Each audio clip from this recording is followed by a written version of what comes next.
Welcome back to Simply About Earth, where we explore the mysteries that surround our pale blue dot in the cosmic ocean. Before we dive into today's investigation, drop a comment below and let us know where in the world you're watching from. We love seeing our global community come together to explore these cosmic puzzles. October 2025 marks the first time in recorded history that two separate cosmic objects are simultaneously racing toward the Sun from completely different origins.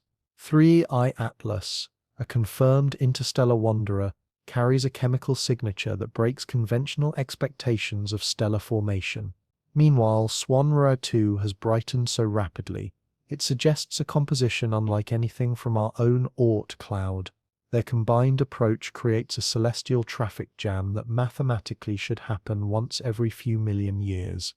Yet here they are, both scheduled for solar encounters within 28 days of each other. Ground control is tracking trajectories that converge with mechanical precision. The instruments detect chemical anomalies that challenge decades of comet science. But here's where it gets interesting. As both objects sink deeper into solar glare, our telescopes will go completely blind during the most critical phases of their encounters. What if this timing isn't coincidental? What if, and I want to be clear, we're entering speculative territory here, something doesn't want us watching? Stay with me as we explore why October 2025 could rewrite everything we think we know about what's really going on out there. Two strangers have arrived in our solar system. One slender and swift, tinged with an otherworldly green glow, the other sprawling and brilliant, unfurling a tail that stretches across degrees of sky. They came from different corners of space, yet here they are, converging on our sun in a cosmic choreography that has astronomers checking their calculations twice. The first visitor materialized on July 1, 2025, in the digital eyes of the Atlas Survey telescope in Chile. A single pixel of light that shouldn't have been there. Within hours, orbital mechanics revealed the truth. This object, designated 3I Atlas, was moving on a hyperbolic trajectory, not bound to our sun. An interstellar wanderer, the third confirmed visitor from beyond our solar system's edge. The second appeared just months later, emerging from the solar glare like a ghost materializing at dawn. Comet SEIS 2025 R2, discovered in Swan imagery on September 11, 2025, already bright enough for binoculars, already sporting a tail that amateur astronomers were calling magnificent. In the sterile halls of NASA's Jet Propulsion Laboratory, computers hum with the constant whisper of telemetry. Radio dishes across the globe track these visitors with the mechanical precision of a heartbeat. Each data packet tells a story, brightening curves, spectral signatures, orbital refinements measured to the tenth of an astronomical unit. But numbers, however precise, cannot capture what hangs in the night sky above us. Stand outside on a clear October evening, away from the city's orange glow, and you might glimpse them both. 3I Atlas appears as a faint smudge through a modest telescope, its green tint subtle but unmistakable to trained eyes. Swan 2 dominates the western horizon after sunset, its tail sweeping upward like a cosmic brushstroke painted against the darkening sky. The instruments speak in frequencies we cannot hear. The staccato tick of CCD shutters capturing photons that traveled millions of years to reach us. The electronic whisper of spectrographs decomposing starlight into its constituent elements. Ground stations worldwide relay their findings in data streams that flow like digital rivers toward analysis centers where human minds struggle to interpret what their machines are seeing. But space itself remains silent. No sound carries across the vacuum between worlds. Only electromagnetic radiation bridges the gap, carrying information encoded in wavelengths of light that tell us these objects are not quite what they appear to be. 3I Atlas moves with the purposeful speed of something that knows where it's going. Its trajectory carries it on a path that will bring it closest to our sun on October 29, 2025, 1.35 astronomical units from our star, just inside Mars's orbit. For an interstellar visitor, this represents a remarkably close approach. close enough that some astronomers are beginning to ask uncomfortable questions about whether this proximity is purely coincidental. Swan R 2 follows its own schedule. It reached perihelion on September 12, 2025, diving to within half an astronomical unit of the Sun before beginning its outward journey. But its closest approach to Earth comes later, October 21st, when it will pass within 0.27 astronomical units of our world. In cosmic terms, this is practically skimming our atmosphere. The timing is what keeps astronomers awake at night, staring at their computer screens long after their colleagues have gone home.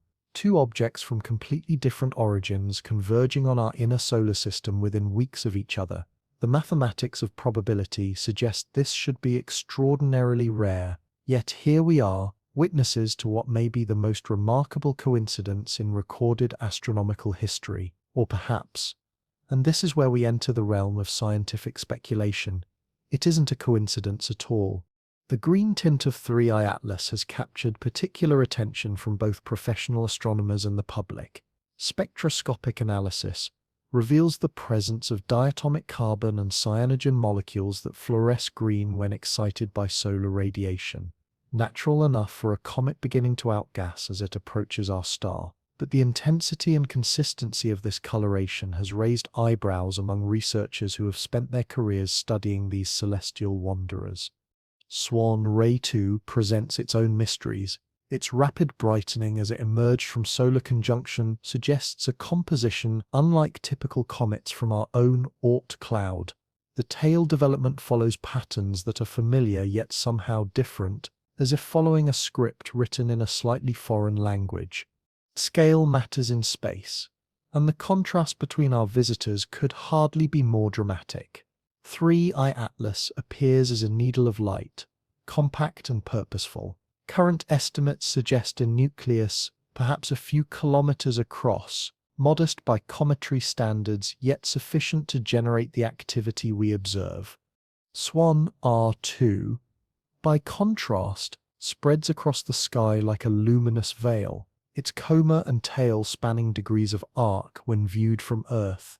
We are entering October 2025 with two cosmic visitors racing toward their closest encounters with our Sun. Mars will get a front-row seat to 3I Atlas on October 3rd, when the red planet's orbital path brings it within 30 million kilometers of the interstellar wanderer. Our robotic emissaries orbiting Mars, the cameras and spectrometers we've placed there, will turn their instruments toward this approaching visitor, gathering data that may finally answer some of the questions that keep growing with each observation. But there's a problem with October. As both objects approach their closest encounters with our Sun, Earth's viewing geometry becomes increasingly challenging. Solar glare will eventually swallow both visitors, leaving our ground-based telescopes blind during the most critical phases of their journeys. For weeks, possibly months, we will lose sight of them entirely. When they emerge from behind our star, if they emerge at all, what story will the instruments tell? Will they be unchanged, bearing only the expected scars of their solar encounters? Or will they carry with them evidence of something more profound, something that challenges our understanding of what moves through the spaces between stars? The question that haunts these October nights is deceptively simple yet impossibly complex. Are these natural cosmic wanderers following the predictable laws of physics and chemistry, or could they represent something more extraordinary? The scientific consensus firmly supports natural explanations, but the unusual characteristics of both objects continue to spark fascinating debates about the limits of our current understanding. The universe has placed two mysteries in our sky, and October 2025 may be our only chance to solve them before they disappear forever into the cosmic dark. But first, we need to understand how we found them, and more importantly, how they found us.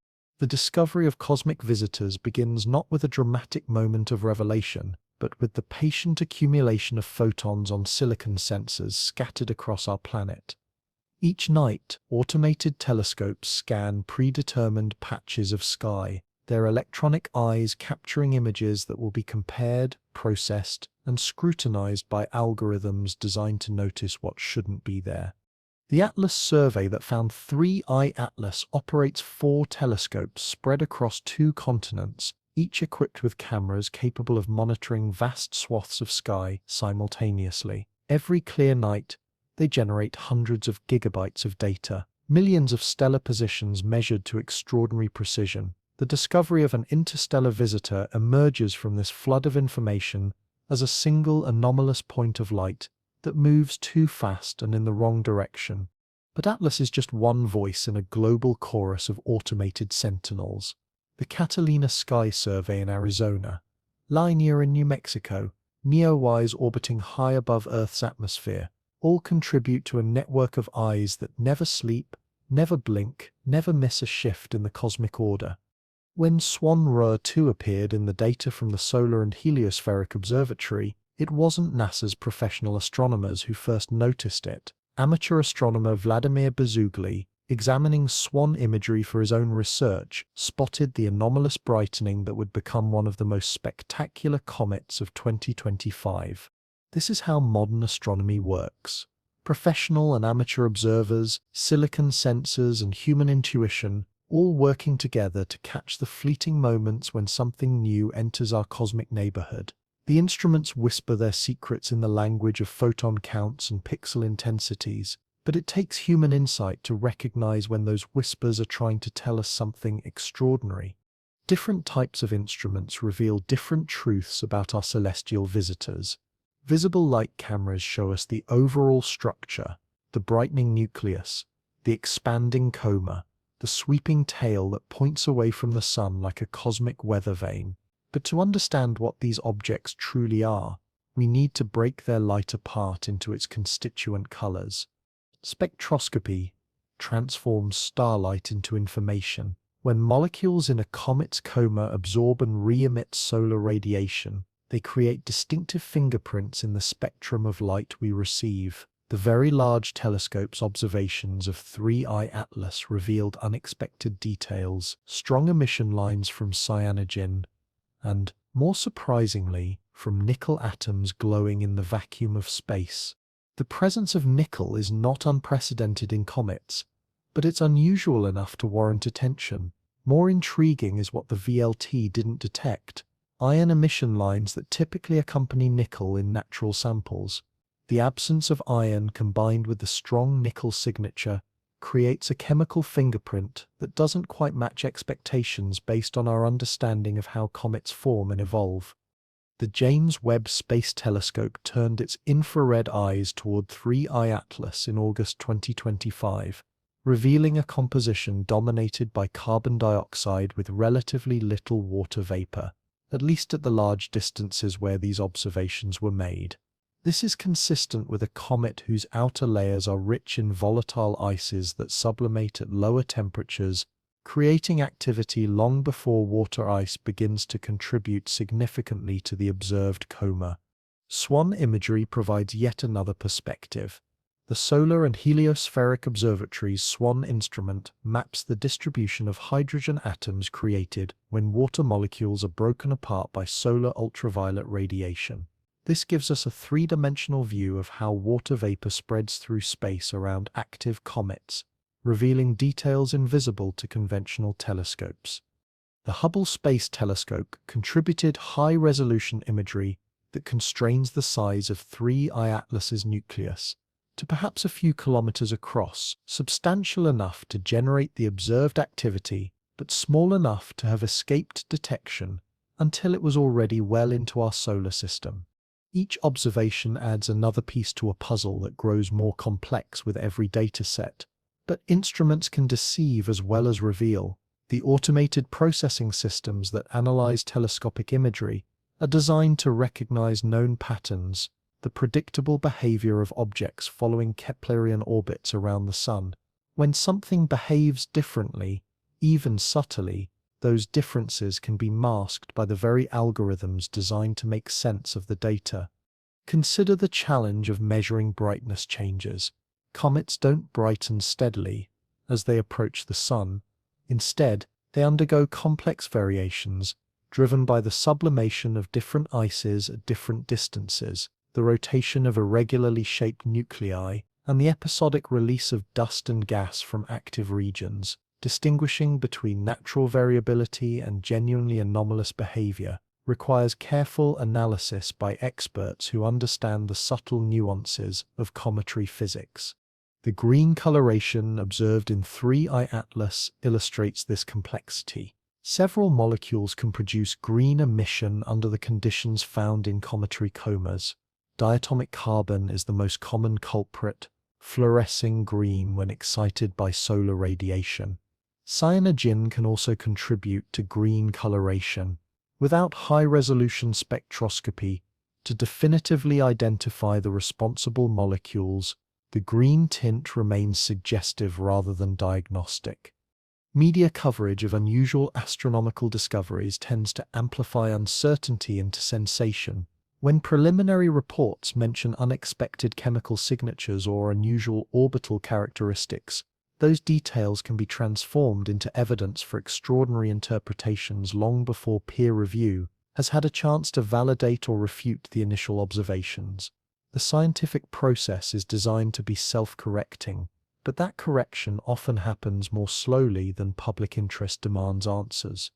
This is where the instruments become most important, not just as detectors of cosmic phenomena, but as anchors to reality in a sea of speculation. The telescopes don't care about human desire for dramatic discoveries. They simply record photons and measure positions, building up a database of observations that will eventually reveal the truth about our visitors. Safety considerations add another layer to these observations. Both 3I Atlas and Swan-Ra 2 follow trajectories that keep them safely distant from Earth. 3I Atlas will approach no closer than 1.8 astronomical units, about 270 million kilometers. Swan-Ra 2's closest approach brings it within 0.27 astronomical units, still more than 40 million kilometers away. These are not threats to our planet, but opportunities to study objects that formed in conditions very different from our own solar system. The challenge now is time. As October 2025 progresses, both visitors will sink deeper into solar glare as seen from Earth. Ground-based telescopes will lose the ability to track them during the most interesting phases of their solar encounters. Space-based observatories fare better, but have limited observing time and must balance these targets against other scientific priorities. What emerges from this instrumental chorus is a picture painted in data points and spectral lines, orbital elements and brightness curves. But pictures can be interpreted in many ways, and the question remains, what if our expectations about how natural objects should behave are incomplete? What if the first challenge isn't to the instruments, but to the theoretical frameworks we use to interpret their data? The telescopes will continue their patient vigil, accumulating photons and measuring positions with mechanical precision. But as our visitors sink toward the sun, the instrument's whispers will grow fainter, leaving us to wonder what secrets might be hidden in the growing silence.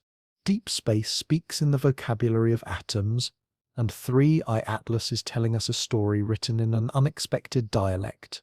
When the Very Large Telescope turned its powerful spectrographs toward this interstellar visitor, it discovered something that made astronomers pause and recalculate their expectations. Nickel vapor glowing in the near vacuum around the comet's nucleus, unaccompanied by the ion emissions that should have been there. In the realm of spectroscopy, every element writes its signature in light. When atoms are excited by solar radiation or collisional processes, they emit photons at very specific wavelengths. Fingerprints as unique and identifiable as human DNA. Nickel atoms produce emission lines in the green portion of the spectrum, contributing to the ethereal coloration that has made 3I Atlas a favorite target for astrophotographers. But nickel rarely travels alone in the cosmos. In meteorites, asteroids, and the few comets where it has been detected, nickel typically appears alongside iron in ratios that reflect the nuclear processes that forged these elements in stellar cores billions of years ago. The cosmic abundance patterns written into the periodic table suggest that where you find nickel, iron should follow in predictable proportions. 3. Atlas seems to have missed that particular chemistry lesson. The VLT observations conducted as the comet approached its August 2025 brightness peak revealed strong nickel emission lines that stood out clearly against the background spectrum. The same observations looked for iron and found essentially nothing. The upper limits were so low that if iron were present in normal cosmic abundances, it should have been easily detectable. This chemical peculiarity has spawned numerous theoretical explanations, each attempting to reconcile the observations with known physics. Perhaps nickel-bearing organic compounds stable in the cold of interstellar space break down under solar heating to release nickel atoms preferentially. Perhaps space weathering processes over millions of years have altered the surface chemistry of this wandering iceberg in ways we don't fully understand. The universe is under no obligation to conform to human expectations about how elements should behave. Comet 2I/Borisov, the previous interstellar visitor, displayed its own chemical oddities when analyzed by the world's most powerful telescopes. Its carbon monoxide to water ratio differed significantly from comets born in our own solar system, suggesting formation in a colder, more carbon monoxide-rich environment around its parent star. But 3I Atlas pushes these chemical anomalies into more intriguing territory. The James Webb Space Telescope's infrared observations revealed a composition dominated by carbon dioxide with water vapor playing a surprisingly minor role at the large distances where these measurements were made. This pattern, carbon dioxide leading the volatility parade, followed eventually by water as the comet approaches closer to the Sun, suggests an onion-like layered structure with the most volatile ices on the outside. Cyanogen, the molecule likely responsible for much of the green coloration, adds another layer to this chemical portrait. CERN emission lines appear prominently in the spectrum, consistent with organic compounds being broken apart by solar ultraviolet radiation. But the relative strengths of different emission features don't quite match the patterns seen in solar system comets, suggesting subtle differences in composition or structure. The green tint that has captured public attention carries its own mysteries. While diatomic carbon is often cited as the primary source of green coloration in comets, the specific molecules responsible for 3I Atlas's verdant glow remain uncertain. Cyanogen can contribute green emission. So can certain excited states of carbon molecules. Without ultra-high-resolution spectroscopy to definitively identify the culprits, the green remains beautifully ambiguous. These chemical signatures translate into a narrative that challenges simple classification. If atoms are letters and molecules are words, then 3I Atlas writes in a dialect heavy on carbon dioxide and touched with metallic accents that don't quite follow terrestrial grammar. It's a composition that makes sense in the context of comet formation around other stars, but unusual enough to warrant the attention it's receiving. The production rates of different gases provide another clue to the visitor's nature. As 3I Atlas approaches the Sun, the rate at which it produces various molecules increases predictably with decreasing distance. This follows the expected pattern for sublimating ices. The closer to the Sun, the more rapidly frozen volatiles transform directly from solid to gas. The mathematics of this process are well understood, making it possible to predict future activity levels based on current observations. Yet, within this predictable framework, subtle anomalies persist. The ratios between different molecular species don't exactly match models based on solar system comets. The brightness curve shows variations that suggest either compositional inhomogeneities across the nuclear surface, or perhaps discrete outgassing events triggered by subsurface processes we can only guess at.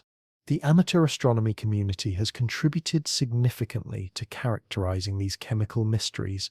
High-quality imagery from backyard observers around the world documents the evolution of the coma structure and tail morphology as 3I Atlas continues its approach to perihelion. These observations provide temporal coverage that professional telescopes, with their limited observing time and competing research priorities, cannot match. Social media has amplified certain aspects of these chemical anomalies, sometimes transforming preliminary scientific results into sensational headlines that outpace the actual data. The nickel without iron observation, for instance, has been interpreted by some as evidence of artificial construction, metallic components designed rather than accreted. This interpretation requires extraordinary leaps beyond what the spectroscopic data actually supports. NASA's position remains clear and scientifically grounded. Current observations are consistent with a natural cometary visitor, albeit one with unusual but not unprecedented chemical characteristics. The agency's scientists emphasize that chemical peculiarities are expected for objects formed around other stars where different temperatures, pressures, and elemental abundances could produce compositions unlike anything in our own solar system. The European Space Agency, through its various missions and ground-based observing campaigns, has reached similar conclusions. While acknowledging the unusual aspects of 3I Atlas's spectrum, ESA researchers note that the fundamental physics of cometary activity, sublimating ices producing observed gas and dust, provides a coherent framework for understanding these observations without invoking exotic explanations. But science progresses through the careful examination of anomalies, and 3I Atlas presents enough chemical curiosities to keep researchers busy for years to come. The nickel emissions, the carbon dioxide dominance, the cyanogen signatures, the green coloration, each observation adds another piece to a puzzle that may ultimately teach us as much about stellar system formation as it does about this particular visitor. As October 2025 progresses, and 3I Atlas sinks towards solar conjunction, the opportunities for detailed spectroscopic analysis are diminishing. The combination of increasing distance from Earth and decreasing solar elongation will eventually make ground-based observations impossible, at least until the comet emerges from behind the Sun months later, if it emerges at all. If chemistry is a language, then we are reading a dialect of ice and metal that speaks of formation conditions, perhaps hundreds of light years from here. Whether that syntax follows the grammar of physics and chemistry as we understand them, or represents variations we haven't yet encountered, remains the central mystery of our October sky. The atoms don't lie, but they don't necessarily tell us everything we want to know either. The interpretation of their message depends on the sophistication of our theoretical frameworks and the completeness of our understanding of cosmic chemistry. Picture the solar system as a vast clockwork mechanism with planets tracing their predictable ellipses around our central star, while smaller bodies, asteroids, comets, and the occasional interstellar wanderer follow trajectories that intersect and diverge according to the mathematics of gravitational mechanics. Now imagine two visitors arriving from completely different directions, following completely different types of orbits, yet timing their closest approaches to our Sun within weeks of each other. The probability of such a coincidence should be vanishingly small. Yet here we are, in October 2025, watching exactly this scenario unfold above our heads. 3I Atlas emerged from the direction of the constellation Serpens Cauda in early July, its discovery marking the moment when this interstellar visitor became bright enough for our automated sky surveys to detect. Its orbit carries it on a hyperbolic trajectory, the mathematical signature of an object not gravitationally bound to our Sun. With an orbital inclination of approximately 175 degrees, it's traveling retrograde relative to the planets, approaching our solar system from underneath the ecliptic plane like a cosmic salmon swimming upstream against the current of planetary motion. Swan R2 tells a different story entirely. This object belongs to the class of long-period comets, visitors from our own Oort cloud that spend most of their existence in the cold outer reaches of the solar system, before gravity nudges them into the inner regions where solar heating brings them to life. It appeared near the constellation Virgo, emerging from the solar glare that had hidden it from our view during its approach. The geometries of their discoveries reveal important clues about the nature of both objects. 3I Atlas remained hidden until it was already well into our solar system, Because interstellar visitors approach from arbitrary directions, often spending months or years in regions of sky too close to the Sun for effective observation. By the time Atlas found it, this cosmic wanderer was already past the orbit of Jupiter and beginning to show the first signs of cometary activity. Swan-Rare 2 suffered from a different observational bias known as the Crote's effect. Long-period comets often brighten dramatically as they approach the Sun, but this brightening occurs while they're still at small angular separations from our star as seen from Earth. They remain hidden in solar glare until their orbits carry them far enough from the Sun-Earth line to become visible in twilight skies, which is exactly what happened with Swan-Rare 2 in September 2025. The timing convergence of their key milestones creates a cosmic schedule that reads like someone planned it. Swan-Rare 2 reached perihelion on September 12th, diving to within 0.5 astronomical units of the Sun. 3I Atlas will make its closest approach to Mars on October 3rd, passing within 30 million kilometers of the red planet. 3I Atlas reaches its own perihelion around October 29th or 30th, approaching within 1.35 astronomical units of our star. Swan-Rare 2's closest approach to Earth occurs around October 21st, when it will pass within 0.27 astronomical units of our world. This clustering of significant events within a 6-week window stretches the boundaries of coincidence theory. If these were random events distributed uniformly across time, the probability of such tight temporal correlation would be extraordinarily low. Yet statistical mechanics also teaches us that extremely unlikely events become virtually inevitable given sufficient time and sufficient opportunities. In a universe containing billions of comets and occasional interstellar visitors, perhaps we're simply witnessing one of those rare moments when the cosmic dice roll in an unexpected pattern. The contrast between our visitors extends far beyond their origins and orbits. 3I Atlas appears as a compact needle of light, its activity confined to a relatively small region around its nucleus. Current estimates suggest a nucleus perhaps a few kilometers in diameter, substantial enough to generate the observed coma and tail, but modest compared to the largest comets in our own solar system. Swan-Rare 2 presents itself as a cosmic spectacle of entirely different proportions. Its coma spans degrees of sky when viewed through binoculars, and its tail has been reported extending up to 2 degrees in length by experienced observers. This represents a physical scale measured in millions of kilometers, a gossamer structure so tenuous that its density approximates a laboratory vacuum, yet visible across interplanetary distances due to the sheer volume of space it occupies. The visual poetry of their convergence plays out against the backdrop of Earth's changing seasons. As autumn progresses in the northern hemisphere, both objects sink lower toward the western horizon after sunset. Swan-Rare 2 dominates this celestial theatre, easily visible to anyone with a decent pair of binoculars and a clear view toward Virgo. 3I Atlas requires more serious equipment to observe, but its green tint makes it unmistakable once located. But October brings challenges as well as opportunities. The same geometries that create these close solar encounters also conspire to make detailed observations increasingly difficult. As both objects approach their perihelion passages, they sink deeper into solar glare as viewed from Earth. Ground-based telescopes will eventually lose the ability to track them during the most scientifically interesting phases of their journeys. This observational blackout period represents more than just an inconvenience.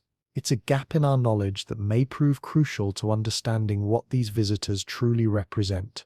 During the weeks when Earth-based telescopes cannot observe them, both objects will undergo their most intense solar heating. If anything unusual is going to happen, if any hidden characteristics are going to reveal themselves, it will likely occur during these invisible weeks. The retrograde motion of 3I Atlas adds another layer of complexity to its orbital mechanics. Objects moving retrograde relative to the planets experience different patterns of gravitational perturbation, potentially affecting their long-term trajectories in subtle but measurable ways. These effects could be used to constrain the visitor's mass and internal structure, provided we can track it accurately enough before and after its solar encounter. Mars serves as our forward observer during 3I Atlas's October 3rd closest approach. The Red Planet suite of orbiting spacecraft, missions designed to study Martian weather and geology, will turn their instruments toward this passing visitor. The observations will be opportunistic rather than planned, but they may provide our only clear view of 3I Atlas during its critical solar approach phase. The European Space Agency has announced plans for Mars-based observations using the ExoMars Trace Gas Orbiter and other assets in orbit around the Red Planet. These spacecraft carry spectrometers and imaging systems that could potentially resolve details invisible from Earth-based telescopes. The viewing geometry from Mars will be favorable during the flyby, offering perspectives on the comet's coma structure and tail development that complement our Earth-based observations. Yet, even with multiple viewpoints and sophisticated instruments, fundamental questions remain unanswered. The coincidence of timing continues to intrigue researchers who have spent their careers studying the statistical mechanics of solar system dynamics.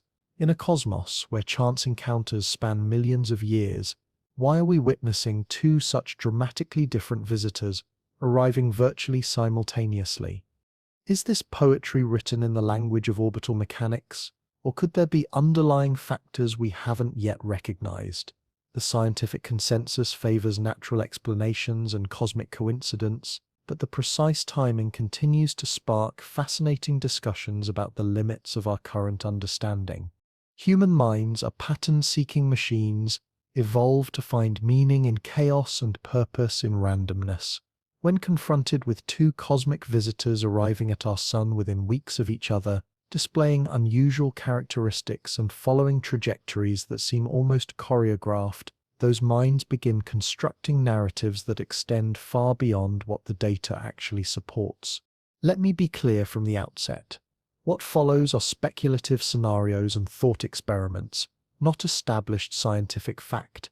These stories range from the merely exotic to the frankly extraordinary, each offering a different lens through which to view the October 2025 convergence.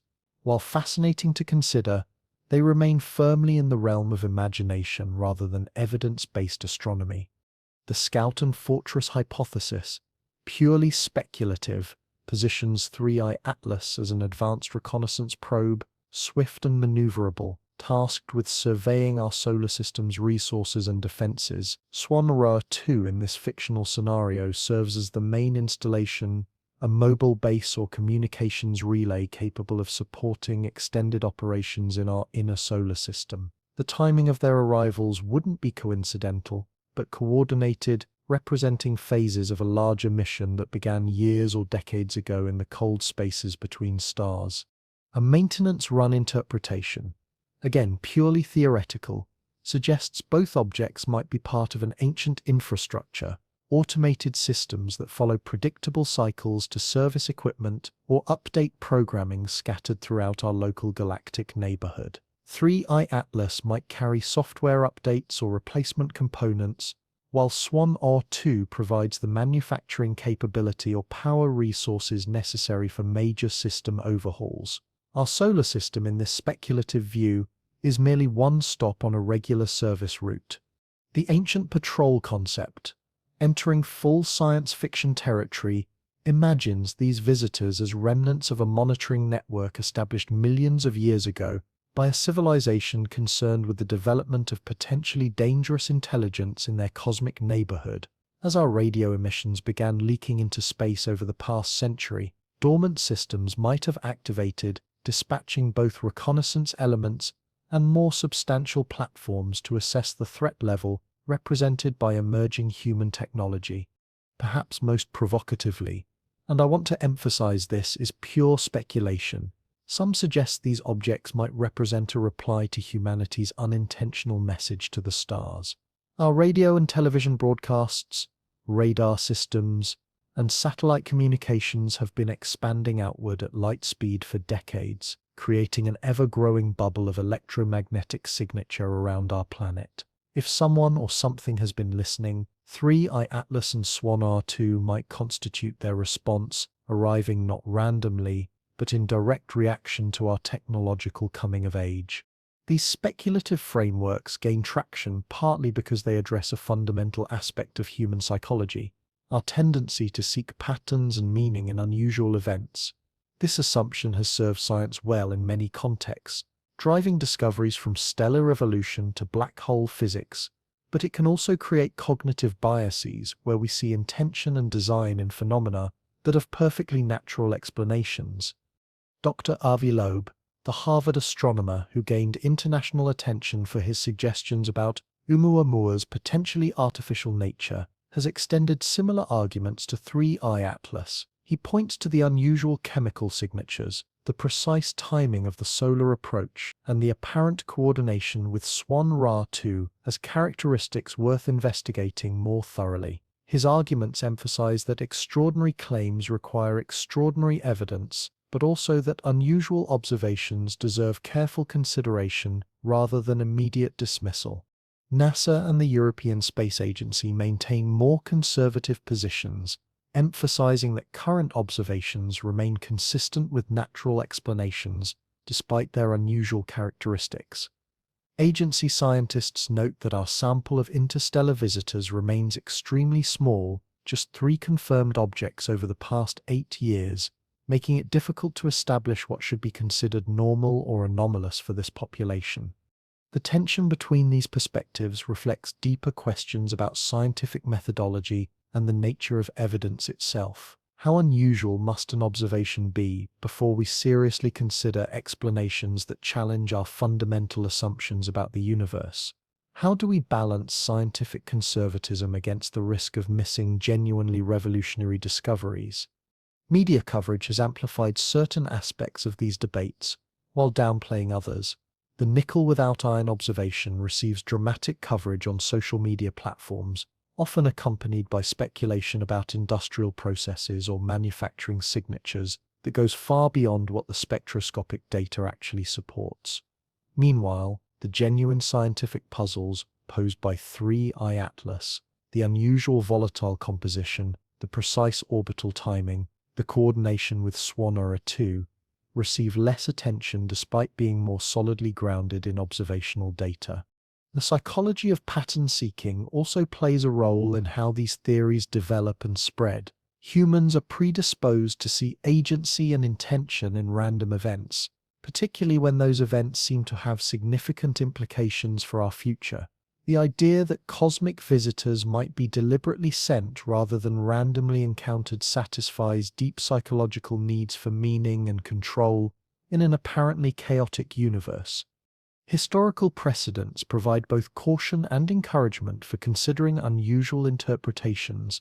Every genuinely revolutionary astronomical discovery, from heliocentrism to black holes to exoplanets, initially faced skepticism from established scientific communities.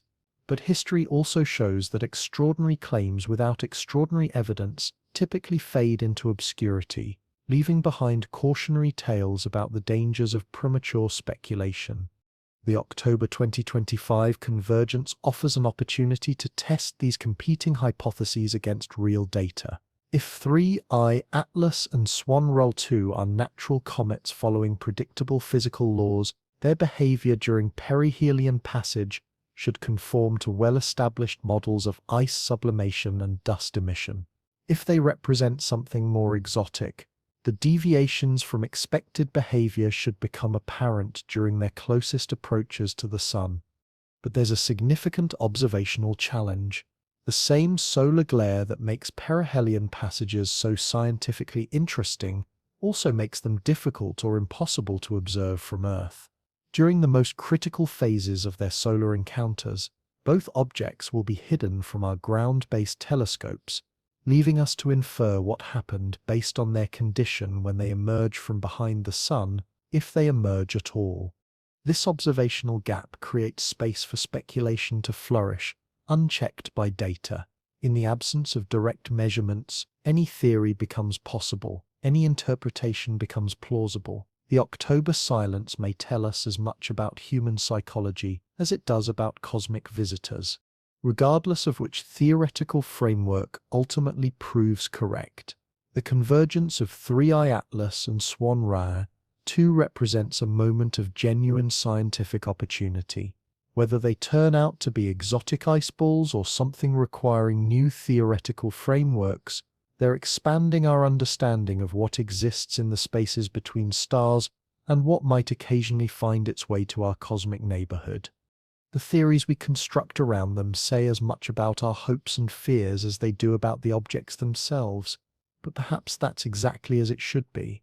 The question that echoes through this investigation, are these natural wanderers or something more extraordinary, reflects humanity's eternal quest to understand our place in the cosmic order. The story of Three-Eye Atlas begins with a single pixel changing brightness on a CCD detector in the Atacama Desert of northern Chile. July 1st, 2025 marked the moment when this interstellar wanderer finally became bright enough for our automated sky surveys to distinguish it from the background stars that have held steady in their positions for millennia. The Atlas Survey. Asteroid Terrestrial Impact Last Alert System operates 4 robotic telescopes designed primarily to detect potentially hazardous asteroids that might threaten Earth. These mechanical sentinels scan the sky methodically, comparing each night's observations against catalogues of known objects to identify anything that moves, brightens, or appears where nothing existed before. When the Atlas telescope at Rio Hurtado captured that first detection of Three-Eye Atlas, the object appeared as nothing more than a faint smudge moving against the stellar background. But motion in space tells stories, and within hours of discovery, orbital calculations revealed something extraordinary. This newcomer was traveling on a hyperbolic trajectory, unbound to our sun's gravitational embrace.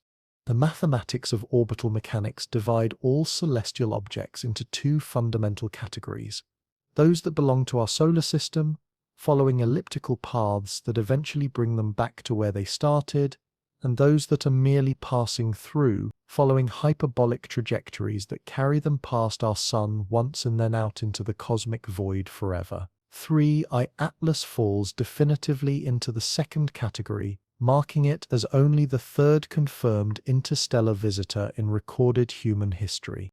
Its orbital characteristics tell the story of a journey that began in the spaces between stars. The trajectory carries an inclination of approximately 175 degrees relative to the plane of Earth's orbit, meaning it approaches our solar system from underneath, traveling retrograde relative to the motion of the planets. This is the signature of an object that formed elsewhere, in a different stellar system with different physical conditions, then spent millions of years crossing the interstellar void before arriving in our cosmic neighborhood. The discovery timeline reveals how close we came to missing this visitor entirely. Interstellar objects approach from random directions in space, often spending months or years in regions of sky too close to the sun for effective observation from Earth. By the time Atlas detected Three-Eye Atlas, it had already passed through the outer reaches of our solar system and was beginning its final approach toward perihelion.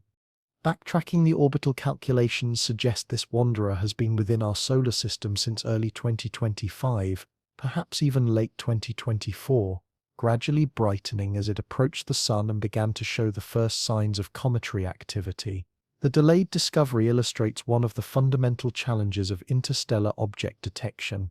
We can only find them when they become bright enough and positioned favorably enough for our instruments to distinguish them from the background stars.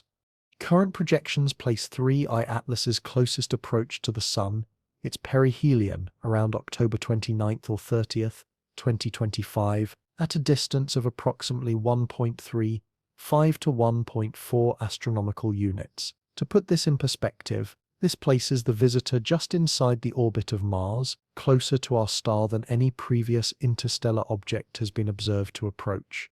The trajectory will carry Three-Eye Atlas past Mars on October 3rd, 2025, at a distance of roughly 30 million kilometers. While this represents a distant flyby in human terms, It's close enough for the sophisticated instruments aboard our Martian spacecraft to potentially observe the visitor during this critical phase of its solar approach. The European Space Agency has announced preliminary plans to use Mars-orbiting assets for opportunistic observations during this encounter. For Earth-based observers, 3I Atlas maintains a safe distance throughout its passage. The closest approach to our planet occurs at approximately 1.8 astronomical units, roughly 270 million kilometers away. This distance ensures that the visitor poses no threat to Earth, while remaining accessible to our most powerful telescopes during favorable viewing periods. The size estimates for 3I Atlas remain uncertain, but suggest a relatively modest nucleus. Hubble Space Telescope observations conducted on July 21, 2025, constrained the object's dimensions to perhaps a few kilometers in diameter, substantial enough to generate the observed cometary activity, but smaller than many of the spectacular comets that have graced our skies in recent decades. This size estimate comes with significant uncertainties due to the challenges of observing such distant, faint objects. The brightness we see results from sunlight scattered by dust and gas in the coma surrounding the nucleus, not from the nucleus itself.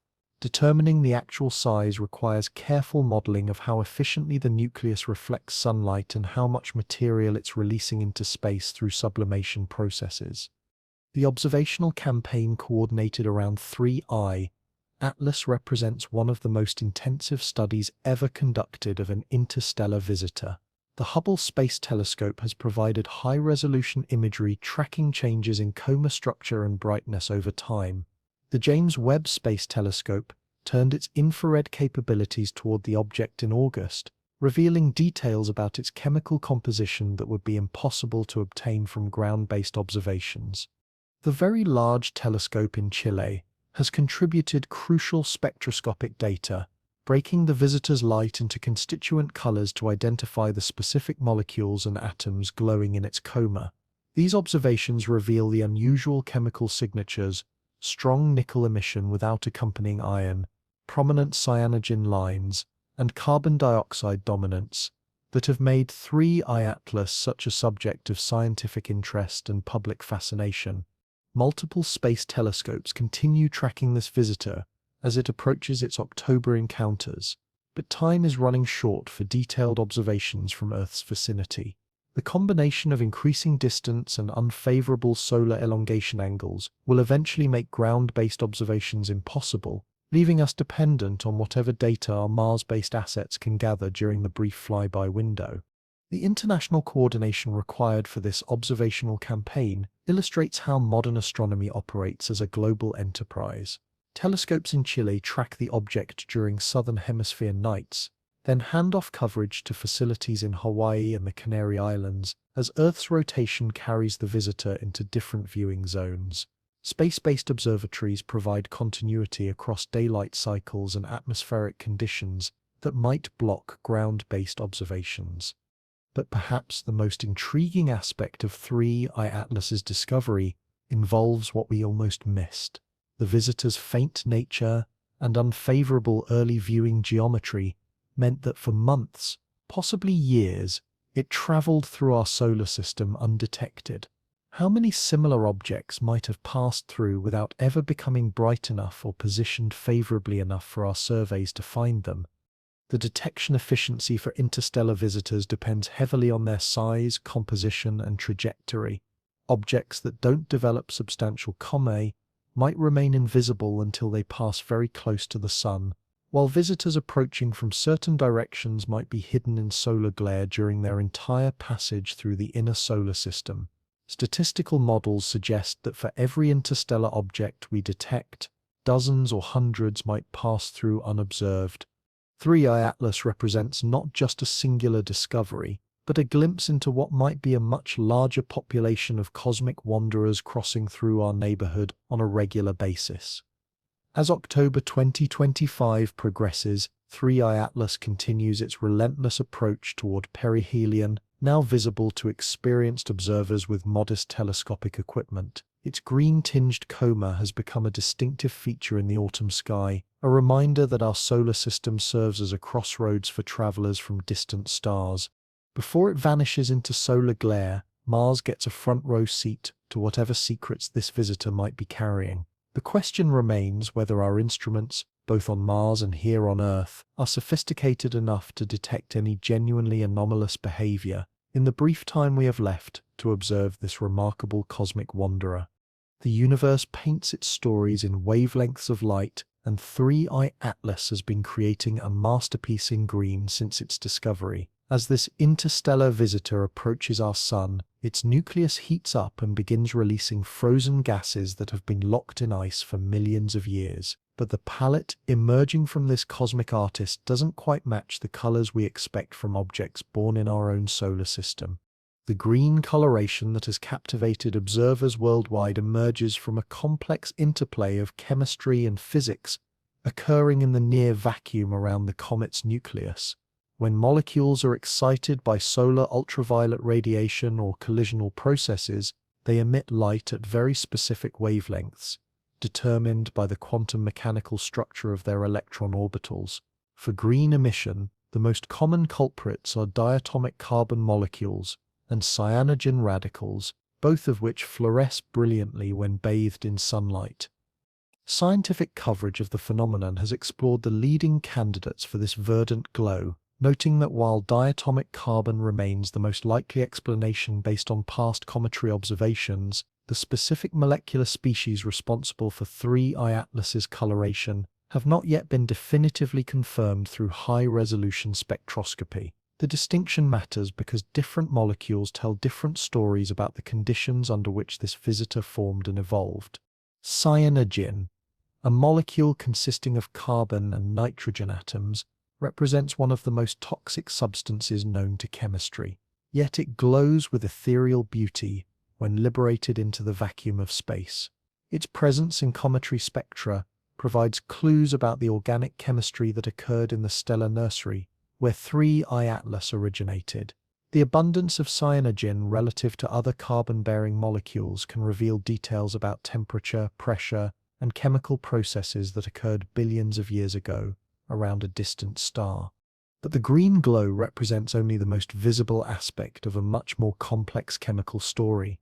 When the Very Large Telescope in Chile turned its powerful spectrographs toward 3-Eye Atlas, it revealed molecular fingerprints that challenge our understanding of how interstellar visitors should behave. The detection of prominent nickel emission lines, unaccompanied by the iron signatures that typically occur alongside them, creates a chemical puzzle that has researchers reconsidering their assumptions about comet composition. In terrestrial samples and most meteorites, nickel and iron occur together in ratios that reflect the nuclear processes that forge these elements in stellar cores. The cosmic abundance patterns written into the periodic table suggest these elements should appear together in predictable proportions wherever they're found. 3-Eye Atlas seems to have ignored this fundamental rule of cosmic chemistry. The VLT observations conducted during the comet's approach phase showed strong nickel emission at 588 nanometers, a distinctive green line that stands out clearly against the complex background spectrum of cometary emission. The same sensitive instruments searched for iron emission at comparable wavelengths and found essentially nothing.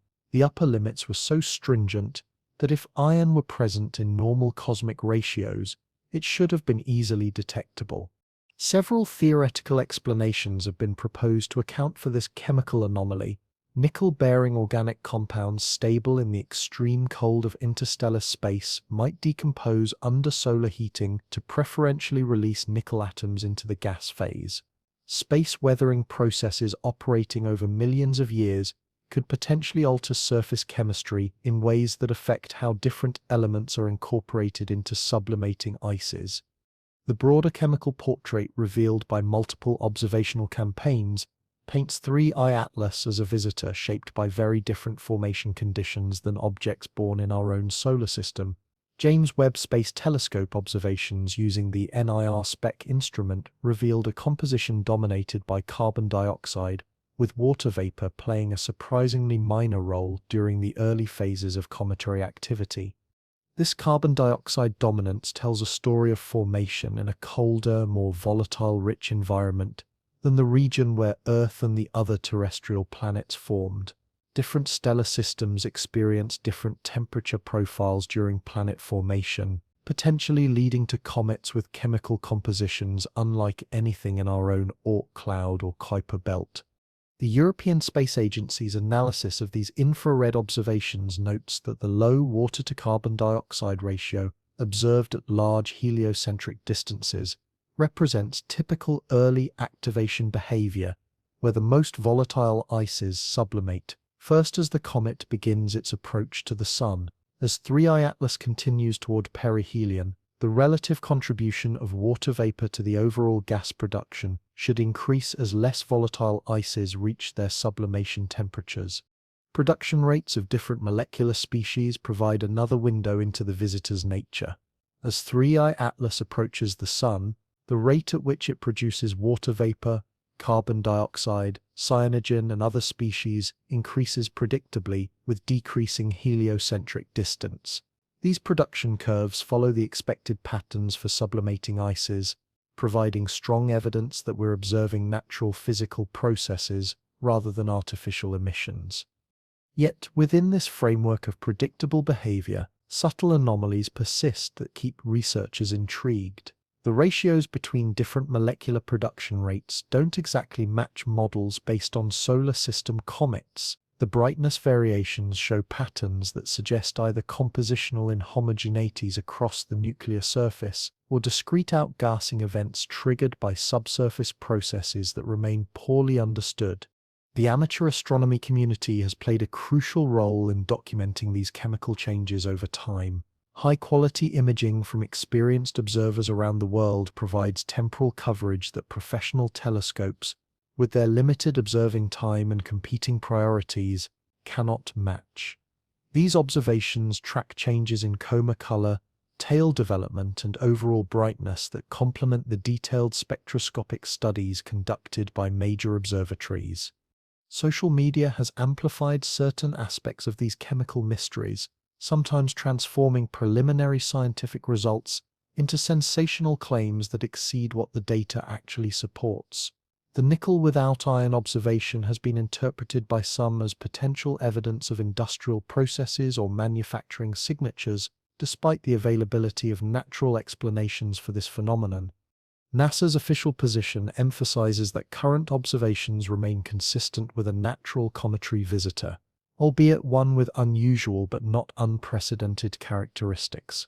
Agency scientists note that chemical peculiarities are expected for objects formed around other stars where different temperatures, pressures, and elemental abundances could produce compositions unlike anything familiar from our own solar system.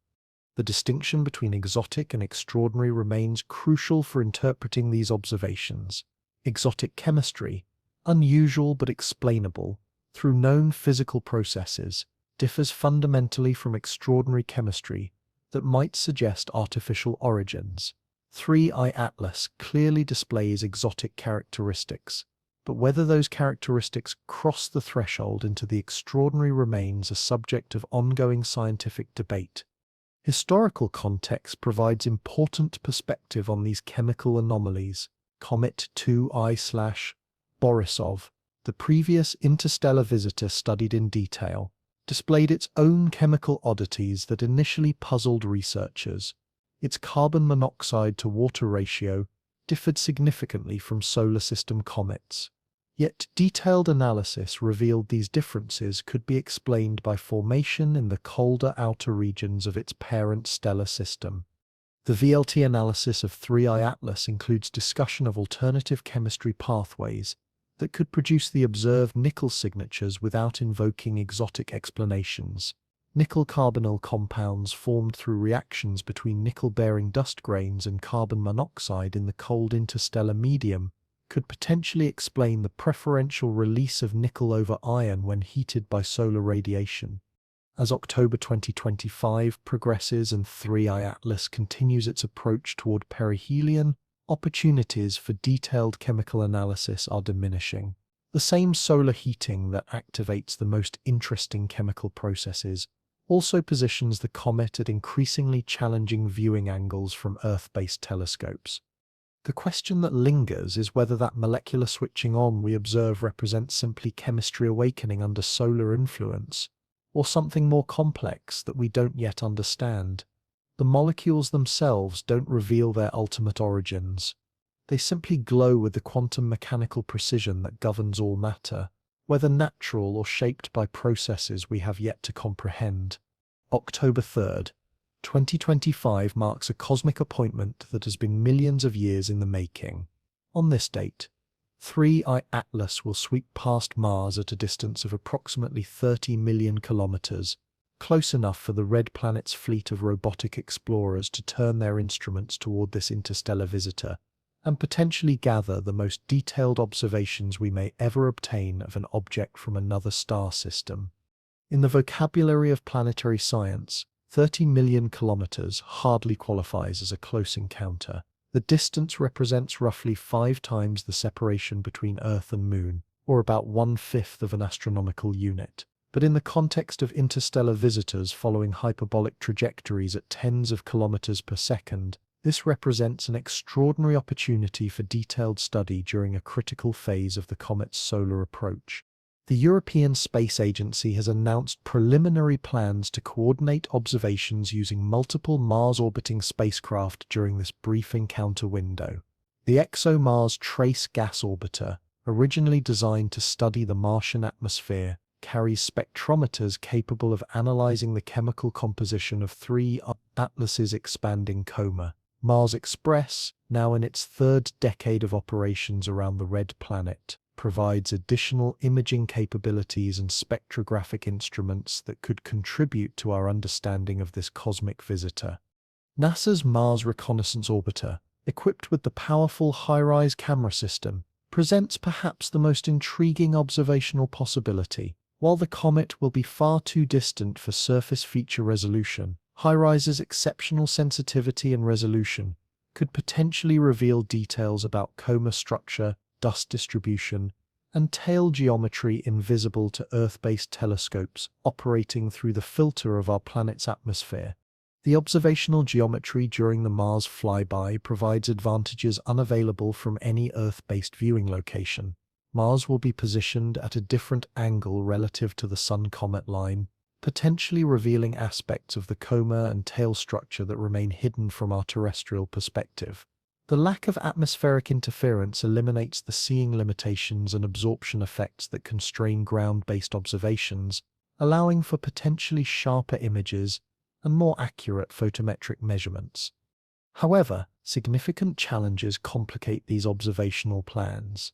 Mars orbiters were designed primarily to study the planet below them, not distant objects in deep space. Their pointing systems, communication protocols, and data storage capacities reflect these priorities, requiring careful coordination to redirect instruments toward targets millions of kilometers away while maintaining primary mission objectives.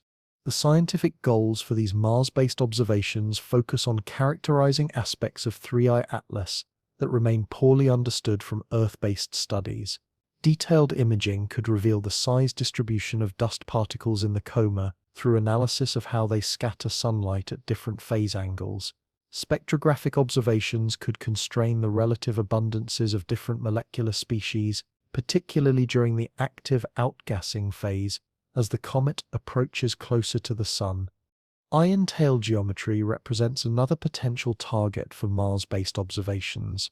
The interaction between the solar wind and ionized gases in the comet's coma creates distinctive tail structures that align with the local magnetic field direction. From Mars's unique vantage point, these ion tail features might reveal details about the comet's gas production rates and the local space environment that would be impossible to observe from Earth. The timing of the Mars encounter adds urgency to these observational plans. 3I Atlas will be experiencing increasingly intense solar heating as it approaches its late October perihelion, potentially triggering the most dramatic outgassing activity of its entire passage through our solar system. The Mars flyby occurs just as this activity is building toward its peak, offering a window into cometary physics that may not repeat for decades or centuries.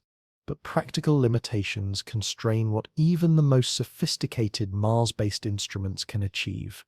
The 30 million kilometer separation means that 3I Atlas will appear as little more than a point source to most cameras aboard the orbiting spacecraft. Detailed morphological studies of nuclear structure or precise coma mapping remain beyond the resolution limits of current Mars-orbiting assets. Communication delays between Earth and Mars further complicate real-time observation planning. Radio signals take between 4 and 24 minutes to travel between the planets depending on their relative positions in their orbits. This means that observation sequences must be programmed in advance and uploaded to spacecraft memory with limited ability to adjust parameters based on real-time developments in the comet's behavior. Dust storm activity on Mars presents another wildcard factor that could affect observation quality. While major global dust storms occur infrequently, local and regional dust events can reduce visibility and contaminate sensitive instruments. Mission planners must balance the desire for optimal observation timing against the unpredictable Martian weather patterns that could compromise data quality. The data return timeline adds another layer of complexity to these observations. Mars orbiters typically download their collected data to Earth during scheduled communication windows, which may not align optimally with the brief flyby period. Some of the most interesting observations might not reach Earth until days or weeks after the encounter, limiting our ability to coordinate follow-up studies or share preliminary results with the global astronomical community. Despite these challenges, the Mars flyby represents our best opportunity to study an interstellar visitor during its most active phase. Earth-based telescopes will soon lose the ability to track 3I Atlas as it sinks into solar glare, making the Mars observations potentially our last clear view of the object, until it emerges from behind the Sun months later, if it emerges at all. The scientific return from these observations could provide crucial tests of our understanding of 3I Atlas's nature. Natural comets undergoing thermal processing near the Sun should display predictable patterns of dust and gas release, observable through changes in coma brightness and tail morphology. Any significant deviations from these expected patterns would require careful analysis to determine whether they reflect natural processes we don't yet understand, or something more extraordinary. However, it's important to maintain realistic expectations about what these observations can and cannot reveal. The Mars flyby will not involve any direct contact or close approach. The visitor will remain millions of kilometers away throughout the encounter. No samples will be collected, no surface features will be resolved, and no detailed internal structure information will be obtained. The observational campaign also serves as a proof of concept for future interstellar visitor studies. Techniques developed and tested during the 3I Atlas Mars flyby could inform observation strategies for future visitors, potentially leading to more sophisticated and coordinated international efforts to study these rare cosmic wanderers. Contingency planning recognizes that technical failures, communication problems, or unfavorable viewing geometry could limit or eliminate useful data from the encounter. Backup observation strategies using Earth-based telescopes provide some redundancy, though these suffer from increasing solar glare and atmospheric limitations as the flyby period approaches. The Mars encounter timeline compresses the most scientifically valuable observation period into just a few hours or days around closest approach. During this brief window, our robotic ambassadors orbiting the red planet will turn their electronic eyes toward a visitor from another star system, attempting to capture whatever secrets it might reveal during its passage through our cosmic neighborhood. What electromagnetic whispers might our Martian sentinels intercept during those critical hours? The instruments will listen with the patience of machines and the curiosity of their human creators, hoping to decode whatever messages might be written in the light of a wanderer from the stars. But first, the visitor must complete its appointment with our solar system's fourth planet, carrying whatever mysteries it harbors past the watchful eyes of our Martian sentinels toward its ultimate destination behind the blinding glare of our sun. While 3I Atlas captured attention as an exotic visitor from interstellar space, Another cosmic traveler was quietly preparing to steal the show. Comet SEL 2025 R2, better known as Swan R2. After its discovery in solar and heliospheric observatory data, emerged from the depths of our own solar system to become one of the most spectacular cometary displays visible from Earth in recent years. The discovery story begins with the patient dedication of amateur astronomer Vladimir Bezugli, who spent hours examining SWAN instrument imagery, looking for the telltale signatures of new comets hiding in the solar glare. On September 11, 2025, his persistence paid off when he identified an anomalous brightening in the data that would soon be confirmed as a previously unknown comet approaching its closest encounter with the Sun. The SWAN instrument, Solar Wind Anisotropes, aboard the SOHO spacecraft serves as an unlikely comet hunter, despite being designed primarily to study solar wind interactions with the interplanetary medium. By mapping the distribution of hydrogen atoms created when water molecules are broken apart by solar ultraviolet radiation, SWAN can detect cometary activity that remains invisible to conventional telescopes, particularly for objects too close to the Sun for safe ground-based observation. SWAN RES-2's emergence from solar conjunction illustrates one of the fundamental challenges in comet discovery. Objects following long-period orbits often spend months approaching the Sun from directions that place them at small angular separations from our star, as seen from Earth. The Kreutz effect, named after the astronomer who first described it, explains why many spectacular comets seem to appear suddenly in our skies, fully formed and already active. The comet's official designation as CES 2025 R2 follows the International Astronomical Union's systematic naming convention. The C indicates a long-period comet likely originating from the distant Oort cloud that surrounds our solar system. The year 2025 marks its discovery date, while R2 indicates it was the second comet discovered in the second half of September. By mid-September 2025, SWAN R2 had already reached naked-eye visibility for observers in dark skies, shining at approximately 6th magnitude, the threshold where objects become visible without optical aid under ideal conditions. But unlike many comets that peak in brightness and then fade, this visitor continued brightening as it emerged from its solar encounter and began moving toward its closest approach to Earth. Astronomy websites highlighted SWAN R2 as a newly discovered comet visible with binoculars, noting its rapid brightening and the spectacular tail development that was making it a favorite target for astrophotographers worldwide. The comet's position near the bright star Spica in the constellation Virgo provided a convenient reference point for amateur observers attempting to locate it in the twilight sky. Observational reports from experienced comet observers began documenting tail lengths extending up to 2 degrees across the sky, roughly 4 times the apparent diameter of the full moon. These measurements, while approximate due to the subjective nature of visual comet observation and the processing techniques used in digital imagery, suggested a tail structure spanning millions of kilometers in physical length. The comet's orbital characteristics tell the story of a visitor from the outer reaches of our own solar system. Unlike 3I Atlas, with its hyperbolic interstellar trajectory, SWAN RAS-2 follows an extremely elongated ellipse that carries it from the frigid realm beyond Neptune's orbit to within half an astronomical unit of the Sun. This represents a journey of decades or centuries, during which the comet remained frozen and inactive until solar heating triggered the spectacular display we observe today. Perihelion occurred on September 12, 2025, when SWAN RAS-2 reached its closest approach to the Sun at approximately 0.5 astronomical units, roughly half the distance between Earth and our star.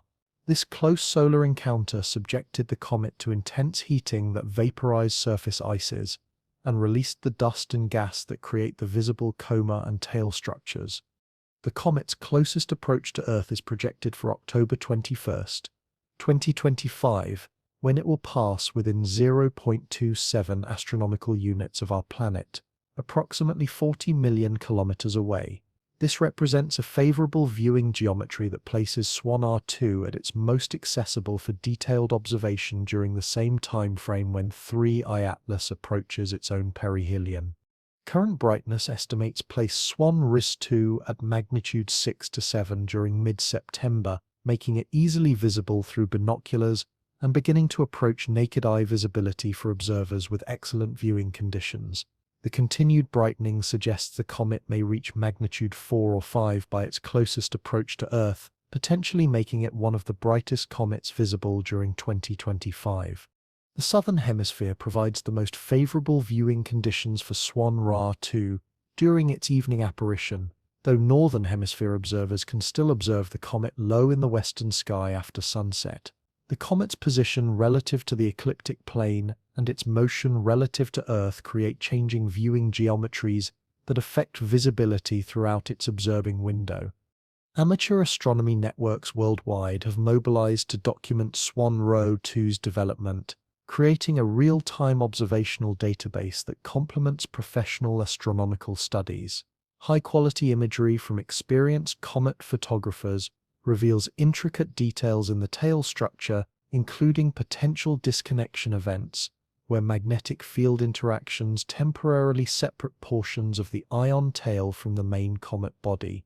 However, significant uncertainties remain in Swan Ra-2's orbital parameters due to the relatively short observational arc available since its discovery. Comets can experience non-gravitational forces caused by outgassing that subtly alter their trajectories, making precise long-term predictions challenging until more observational data becomes available. The Minor Planet Center continues to refine orbital solutions as new astrometric observations arrive from observatories worldwide. These measurements will eventually determine whether Swan Ra-2 follows a closed elliptical orbit that will eventually bring it back to the inner solar system, or whether gravitational perturbations during this passage will eject it permanently into interstellar space. Safety assessments indicate no threat to Earth from Swan Ra-2's current trajectory. The closest approach distance of 0.27 astronomical units maintains a comfortable margin of safety, while providing excellent opportunities for detailed study of this visitor from the outer solar system. Standard precautionary protocols continue monitoring the comet's trajectory for any unexpected changes that might affect these projections. The comet's rapid development and spectacular appearance have made it a favorite subject for public outreach and educational activities. Astronomy clubs and planetariums worldwide are incorporating Swan Ra-2 into their programming, using its visibility as an opportunity to educate audiences about comet formation, solar system structure, and the dynamic processes that shape our cosmic environment. Professional observatories are beginning to include Swan Ra-2 in their target lists for spectroscopic and photometric studies. While most telescope time remains allocated to 3I Atlas due to its exotic interstellar origins, Swan Ra-2 offers valuable opportunities to study the composition and behavior of objects from our own solar system's outer regions. The timing of Swan Ra-2's appearance, virtually simultaneous with 3I Atlas's passage through our inner solar system, creates an unprecedented opportunity for comparative studies. Two very different types of objects, one interstellar, one from our own Oort cloud, are undergoing similar physical processes under similar solar heating conditions, allowing researchers to examine how formation environment affects cometary behavior. The dramatic contrast between our two visitors raises fascinating questions about cosmic timing and coincidence. Why does Swan RIS-2 arrive like a brilliant herald just as 3I Atlas makes its more subtle approach? The universe rarely provides such convenient juxtapositions for comparative study, making October 2025 a month that may reshape our understanding of what travels through the spaces between and within stellar systems. Now we enter territory where scientific observation meets theoretical speculation. The characteristics displayed by 3I Atlas and Swan Ra-2, while explainable through natural processes, have inspired fascinating discussions about what might be possible in a universe where intelligence operates on scales we're only beginning to imagine. Let me emphasize again, What follows are thought experiments and speculative scenarios, not established scientific conclusions. These ideas exist primarily in the realm of theoretical possibility rather than observational evidence. Consider first the question of directed motion. Natural comets follow trajectories determined purely by gravitational mechanics, their paths through space dictated by the inverse square law and the initial conditions of their formation or ejection from distant stellar systems. Any genuine propulsion system would reveal itself through measurable deviations from these predicted orbits, constant acceleration vectors, attitude changes, or course corrections that violate the principles of ballistic motion. A hypothetical directed plasma drive operating by ejecting ionized gases at high velocity would create observable signatures in both the trajectory and the electromagnetic spectrum of its host object. The exhaust plume would glow at characteristic wavelengths determined by the composition and temperature of the expelled material. More importantly, the thrust vector would create measurable changes in orbital parameters that accumulate over time into clear violations of Keplerian motion. 3I Atlas displays none of these characteristics.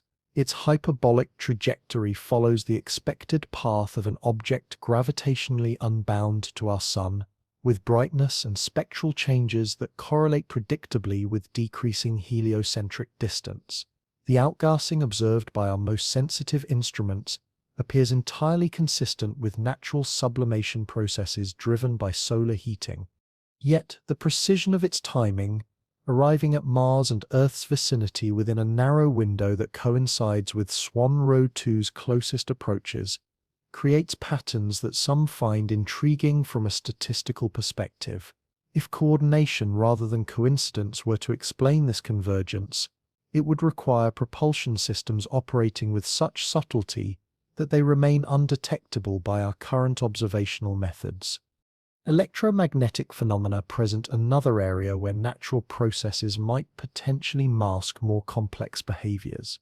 Comets naturally develop plasma sheaths as the solar wind interacts with ionized gases in their expanding comet. These interactions create complex magnetic field structures that deflect charged particles and shape the characteristic anti-solar direction of ion tails. In principle, an active electromagnetic field system might appear very similar to these natural plasma interactions, differing only in the degree of control and directionality it might impose on the surrounding charged particle environment. The key distinction would lie in detecting field configurations that serve functions beyond simple solar wind deflection, magnetic topologies optimized for communication, energy collection, or radiation shielding. Current observations reveal ion tails that behave exactly as expected from natural comet-solar wind interactions. The James Webb Space Telescope and ground-based spectrographs detect no anomalous electromagnetic signatures, no coherent radio emissions, no evidence of controlled field generation beyond what solar wind physics naturally produces around active comets. The orbital mechanics of systematic visitation would require patterns of return visits or coordinated coverage that distinguish artificial trajectories from the random encounters expected from natural interstellar wanderers. Long-period comets from our own Oort cloud can masquerade as single apparitions, even when following closed elliptical orbits, since their periods often exceed recorded human history. True systematic behavior would eventually reveal itself through repeat appearances at predictable intervals, coordinated arrivals of multiple objects, or trajectory modifications that serve strategic rather than purely gravitational purposes. The 3 confirmed interstellar visitors detected since 2017, 1I/Oumuamua, 2I/Borisov, and now 3I Atlas, show no evidence of systematic spacing or coordinated activity based on current data. A reply to signals hypothesis provides an interesting thought experiment about how our electromagnetic leakage into space might theoretically trigger automated responses from hypothetical monitoring systems distributed throughout our local galactic neighborhood. This scenario would explain the apparent timing correlation between our technological development and the arrival of unusual visitors. However, NASA and ESA maintain that current observational data remain consistent with natural explanations despite their unusual characteristics.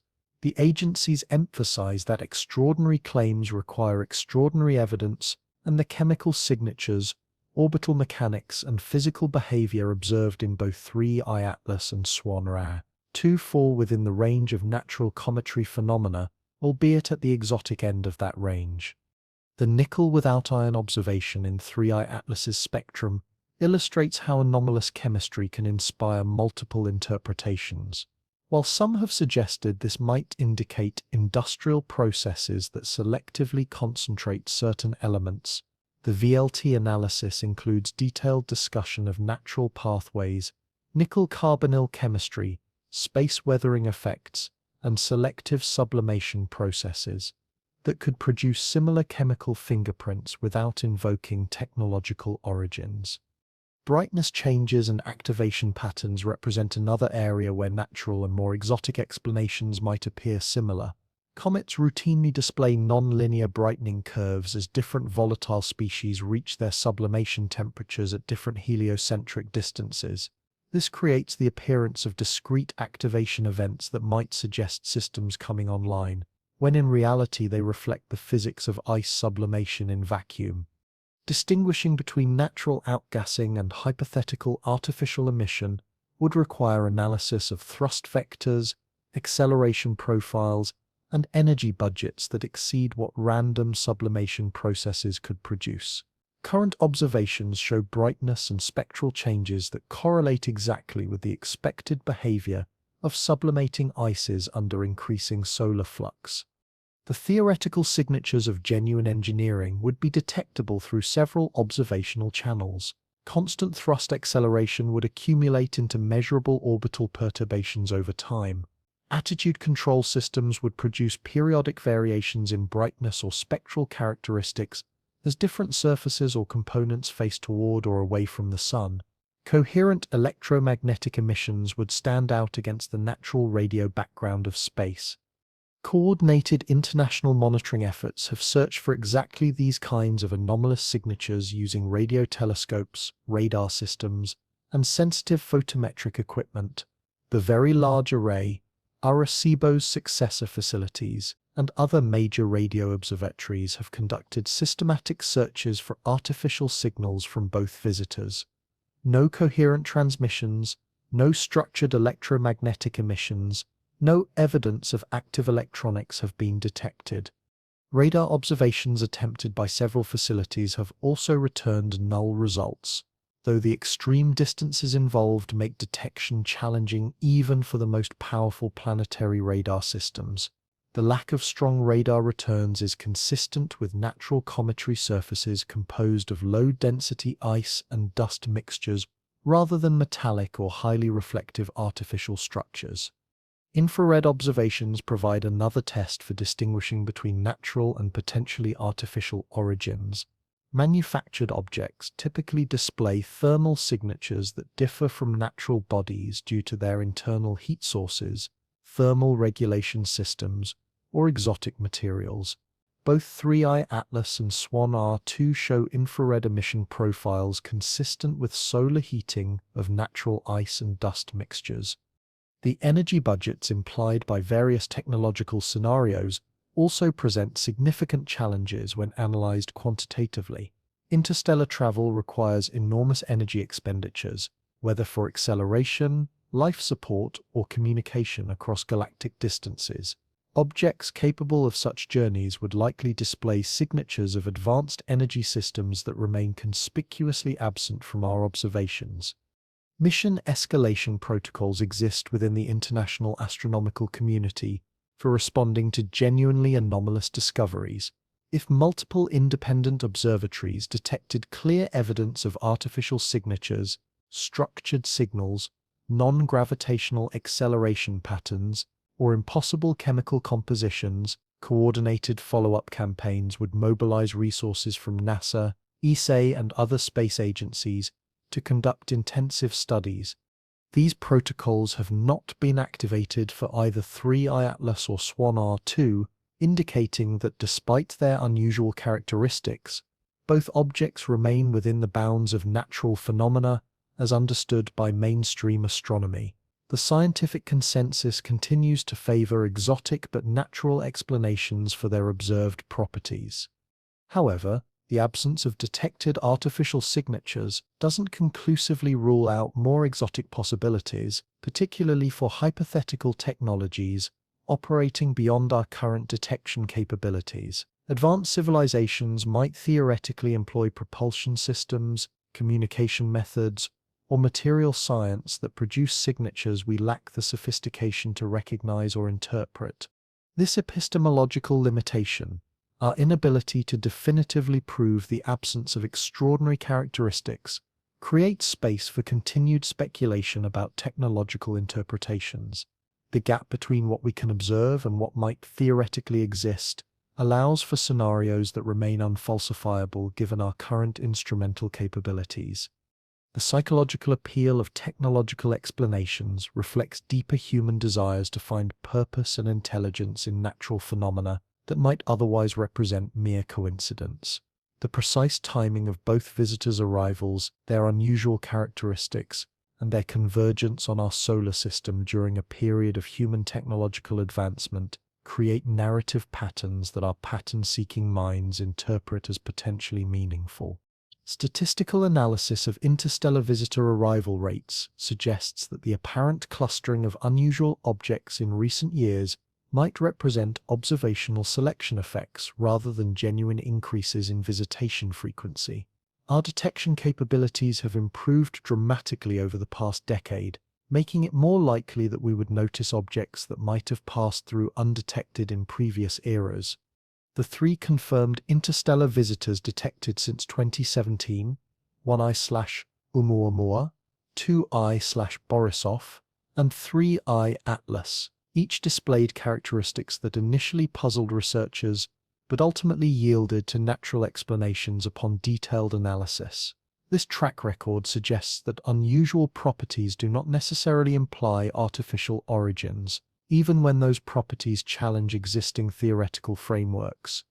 Computer simulations of interstellar object trajectories indicate that our solar system should receive natural visitors at rates roughly consistent with current observations, assuming reasonable estimates for the population density of ejected objects in our local galactic neighborhood. The timing and characteristics of recent visitors fall within the expected parameter space for natural interstellar wanderers. Yet theoretical possibilities remain that some fraction of detected interstellar objects might represent technology so sophisticated that it mimics natural phenomena perfectly, either by design or as an inevitable consequence of advanced engineering that operates within, rather than against natural physical laws. Such technology would be virtually indistinguishable from natural objects using current observational methods. The ultimate test of these competing hypotheses may come during the October solar encounters, when both visitors will experience their most intense heating and potentially reveal characteristics hidden during their cooler approach phases. If any artificial systems were present, the stress of perihelion passage might trigger responses or failures that distinguish them from purely natural behavior. Ground-based telescopes will lose the ability to observe both objects during their closest solar approaches, creating an observational gap during the most scientifically critical period. This blind spot in our coverage means that the most definitive evidence for or against extraordinary explanations might occur precisely when we cannot observe it. Mars-based observations during 3I Atlas's October 3rd flyby represent our best chance to maintain surveillance during this critical phase, though the limitations of existing Mars orbiters constrain what can be detected even under optimal conditions. The instruments aboard these spacecraft were designed for planetary science rather than the detection of exotic phenomena in passing interstellar objects. If there were genuine anomalies hiding among these cosmic wanderers, their detection would require observational capabilities and analysis techniques that push the boundaries of current astronomical practice. The distinction between natural phenomena and hypothetical advanced technology may prove more subtle than our current scientific frameworks can reliably distinguish. The question that emerges from this analysis is not whether we have found evidence of extraordinary visitors, but whether we would recognize such evidence if it were present in forms that transcend our current understanding of what advanced technology might look like when projected across interstellar distances and millions of years of operation. The universe keeps its secrets well, revealing them only to observers sophisticated enough to ask the right questions and patient enough to accept that some answers may lie beyond our current reach. In the theatre of space, coincidences become subjects of intense scrutiny when human minds attempt to find patterns in the cosmic choreography surrounding our small world. Two visitors arriving within weeks of each other, displaying complementary characteristics, and following trajectories that converge on our sun during the same narrow window of time, naturally inspire questions about whether we're witnessing random chance or something more coordinated. Let me continue to emphasize, what follows remains firmly in the realm of speculative thought experiments rather than established science. These scenarios exist to explore the boundaries of possibility rather than to claim extraordinary conclusions. If one allows imagination to explore the gaps where data falls silent, consider the theoretical possibility that Swan Ride 2 might serve as a mobile logistics platform, while 3I Atlas operates as a reconnaissance probe. In this purely speculative framework, the massive comet with its sprawling tail might represent not just a natural ice body, but a sophisticated operations base, its apparent volatility potentially masking controlled resource management and communication systems. The smaller, more maneuverable 3I Atlas would function as an advanced scout in this scenario, gathering intelligence about our solar system's characteristics and potentially reporting back to the larger installation. This depot and scout configuration might theoretically explain several puzzling aspects of their observed behavior. 3I Atlas's precise timing and trajectory could reflect deliberate navigation toward predetermined coordinates, where Swanrad 2 would be positioned to receive data, transfer resources, or provide maintenance support. The chemical signatures we interpret as unusual outgassing might actually represent controlled emissions, fuel transfer, atmospheric processing, or the byproducts of technological systems operating under extreme thermal stress. Alternative interpretations suggest both objects might be natural bodies that have been opportunistically modified by an ancient monitoring network scattered throughout our local galactic region. Rather than purpose-built spacecraft, they could represent appropriated asteroids and comets, their surfaces or interiors potentially modified to serve as platforms for automated systems that activate when specific conditions are met, such as the detection of electromagnetic emissions from developing technological civilizations. This modification scenario would explain why both visitors display characteristics that remain just barely within the realm of natural phenomena. Any civilization sophisticated enough to establish interstellar monitoring networks would likely prefer stealth over detection, using camouflage and mimicry to avoid triggering defensive responses from species they encounter. Converting natural objects into technological platforms would provide perfect cover, allowing artificial systems to hide in plain sight among the countless rocks and ice balls that populate interstellar space. The Sun itself might serve as more than just a gravitational focus point for such hypothetical operations. Solar radiation provides an inexhaustible energy source for systems designed to harvest electromagnetic radiation, while the solar wind creates a dynamic plasma environment that could theoretically support exotic physics beyond our current understanding. Ion winds streaming away from our star might serve as both communication medium and power source for technologies that operate on principles we have yet to discover. Theoretical surveillance networks might position nodes at optimal locations throughout stellar systems, monitoring the development of planetary environments and the emergence of technological species. The Sun's gravitational well creates natural collection points where information from distant sensors could be aggregated, processed, and transmitted to even more distant monitoring stations. Our October 2025 convergence might represent a routine data collection and relay operation in such a speculative framework, a hunter and harvester dynamic, offers a more ominous interpretation of the same timing coincidence. If 3I Atlas were to represent a predatory system tasked with identifying and neutralizing emerging threats, then Swan-Ra-2 might serve as a resource extraction platform designed to process whatever materials the hunter collects. The scale difference between the nimble scout and the massive processor would reflect their specialized roles in a larger campaign that views our solar system as either opportunity or threat.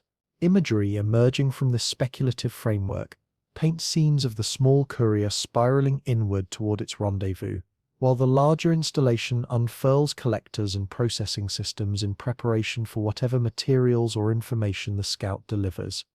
The apparent cometary activity we observe might mask far more purposeful operations: energy collection, matter conversion, or the construction of temporary infrastructure needed to support extended operations in our vicinity. These scenarios exist entirely in the realm of imagination, unsupported by direct observational evidence, but compelling enough to capture human attention, precisely because they provide narrative structure for phenomena that otherwise seem random and meaningless. The human mind naturally rebels against accepting pure coincidence, preferring explanations that invoke intention and design, even when such explanations require extraordinary leaps beyond available data. The tension between coincidence and coordination reflects deeper philosophical questions about the nature of intelligence in the universe and our ability to recognize it when encountered in unfamiliar forms. If advanced civilizations routinely operated using technologies that mimic natural processes, how would we distinguish between genuine natural phenomena and sufficiently sophisticated artificial systems? The October clustering of events provides real temporal structure around which these speculative narratives can be constructed. Swan-Ra-2's September 12th perihelion, 3I Atlas's October 3rd Mars flyby, 3I Atlas's October 29th perihelion, and Swan-Ra-2's October 21st closest approach to Earth create a sequence of coordinates in space and time that could represent either cosmic coincidence or carefully planned choreography. Mythic parallels from human cultural history provide templates for interpreting dual arrivals as omens or harbingers of significant change. Every civilization on Earth has legends of celestial visitors that announce the transition between historical epochs, lights in the sky that preceded the rise of empires, the fall of dynasties, or the emergence of new forms of knowledge and power. Perhaps 3I Atlas and Swan-Ra, too, represent a modern manifestation of these archetypal patterns. The recurring question that is echoed throughout our investigation, are these natural wanderers or something more extraordinary, takes on new meaning when applied to paired visitors rather than singular anomalies. If one were to represent a message and the other the reply, their convergence might mark the completion of a communication exchange that began when our radio emissions first leaked into space decades ago. But we must maintain scientific perspective at this point in our narrative journey. We have now crossed the threshold into pure speculation, leaving behind the anchor of observational data for the more treacherous waters of imagination and possibility. The facts that ground our investigation, the October timeline, the chemical signatures, the orbital mechanics, continue to support natural explanations, even as they inspire more exotic interpretations. These shared mission scenarios assume coordination where none has been proven, purpose where coincidence remains the simpler explanation, and intelligence where natural processes provide adequate explanatory frameworks.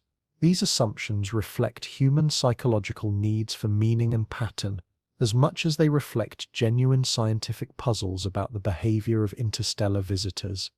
Yet, the theoretical possibility cannot be entirely dismissed that some forms of advanced technology might be so sophisticated that they operate indistinguishably from natural processes, either by design or as an inevitable consequence of engineering that works with rather than against the fundamental laws of physics. Such technology would require detection methods and analysis frameworks that exceed our current scientific capabilities. The ultimate test of these shared purpose scenarios may come during the upcoming solar encounters, when both visitors will experience their most intense heating and potentially reveal characteristics that remain hidden during their cooler approach phases. If coordination were to exist between these objects, it might manifest during the stress and opportunity of perihelion passage, when energy and communication requirements reach their peak levels. The observational gap created by solar glare during these critical phases means that the most definitive evidence for or against coordinated behavior might occur precisely when our instruments cannot observe it.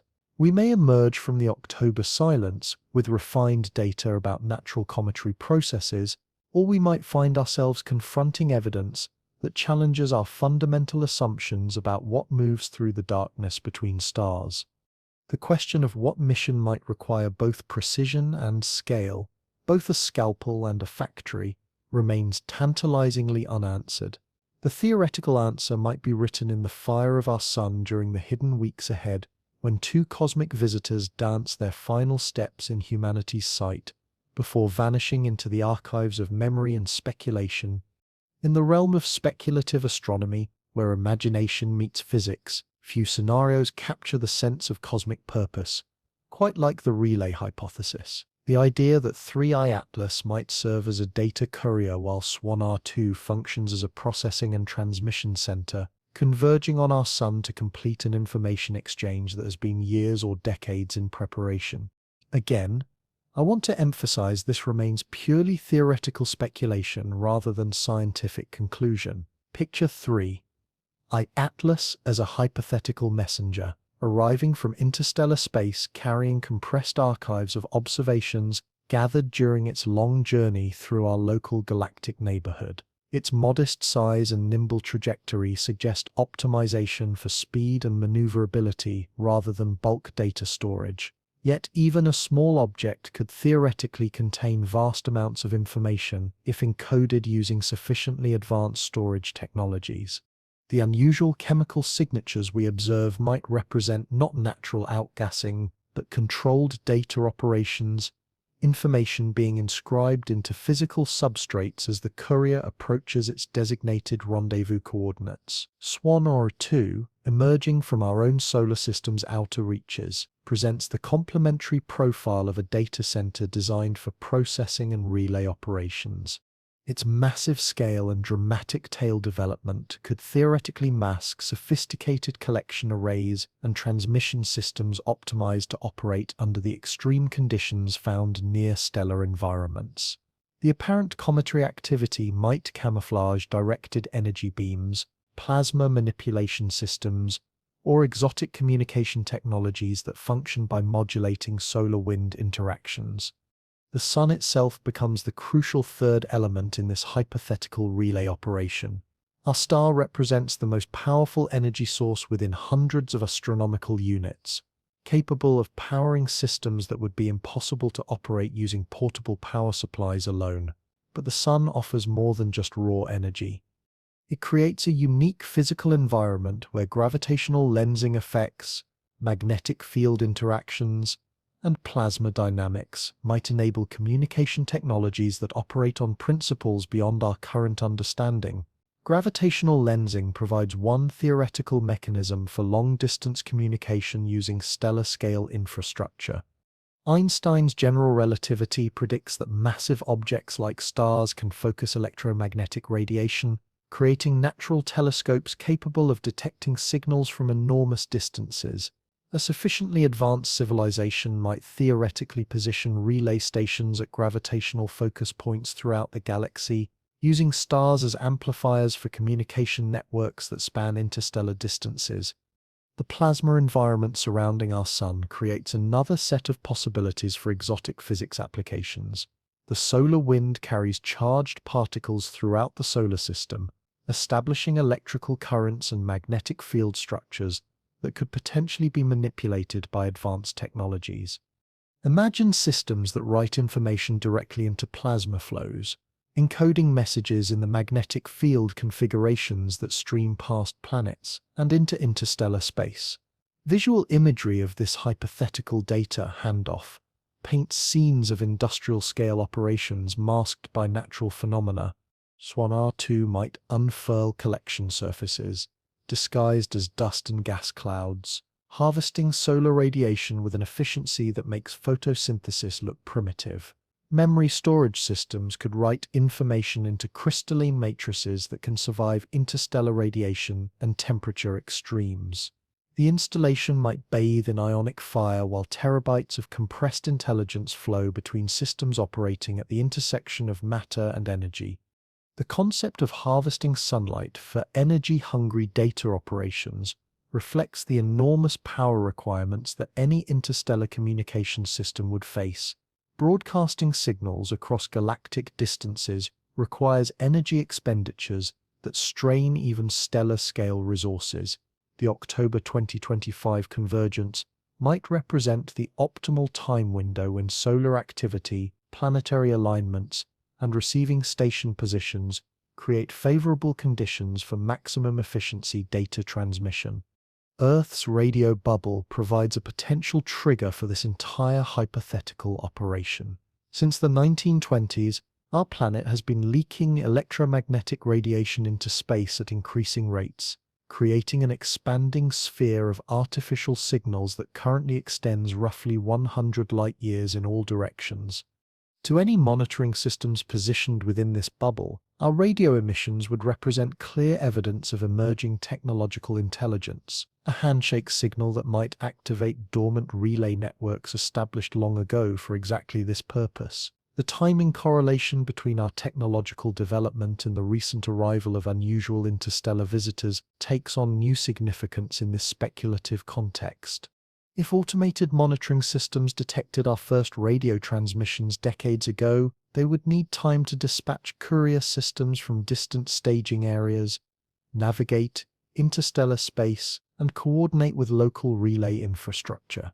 The current wave of visitors might represent the response phase of a communication protocol initiated by our own electromagnetic emissions. Yet reality intrudes on these imaginative scenarios with the persistence of observed fact. We haven't detected the narrowband radio emissions that any genuine interstellar communication system would likely produce.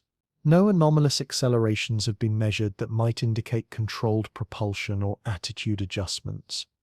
The chemical signatures and physical behavior of both objects remain within the bounds of natural cometry phenomena, albeit at the exotic end of those bounds. NASA's official position continues to emphasize that current observations support natural rather than artificial explanations for both visitors. The agency's scientists note that extraordinary claims require extraordinary evidence, and despite their unusual characteristics, neither 3I Atlas nor Swannery 2 displays signatures that definitively exceed what natural processes could produce under the right conditions. The "if true, who sent it?" question leads down multiple speculative pathways that reveal more about human psychology than about cosmic visitors. Perhaps they might represent messages from our own future, sent back through some manipulation of space-time that allows information to travel backward along temporal as well as spatial dimensions.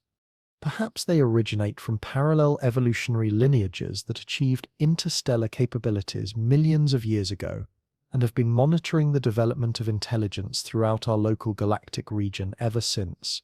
Alternative scenarios position both objects as components of an ancient automated network established by civilizations that achieved interstellar capabilities long before Earth formed, then disappeared, leaving only their monitoring and communication infrastructure behind.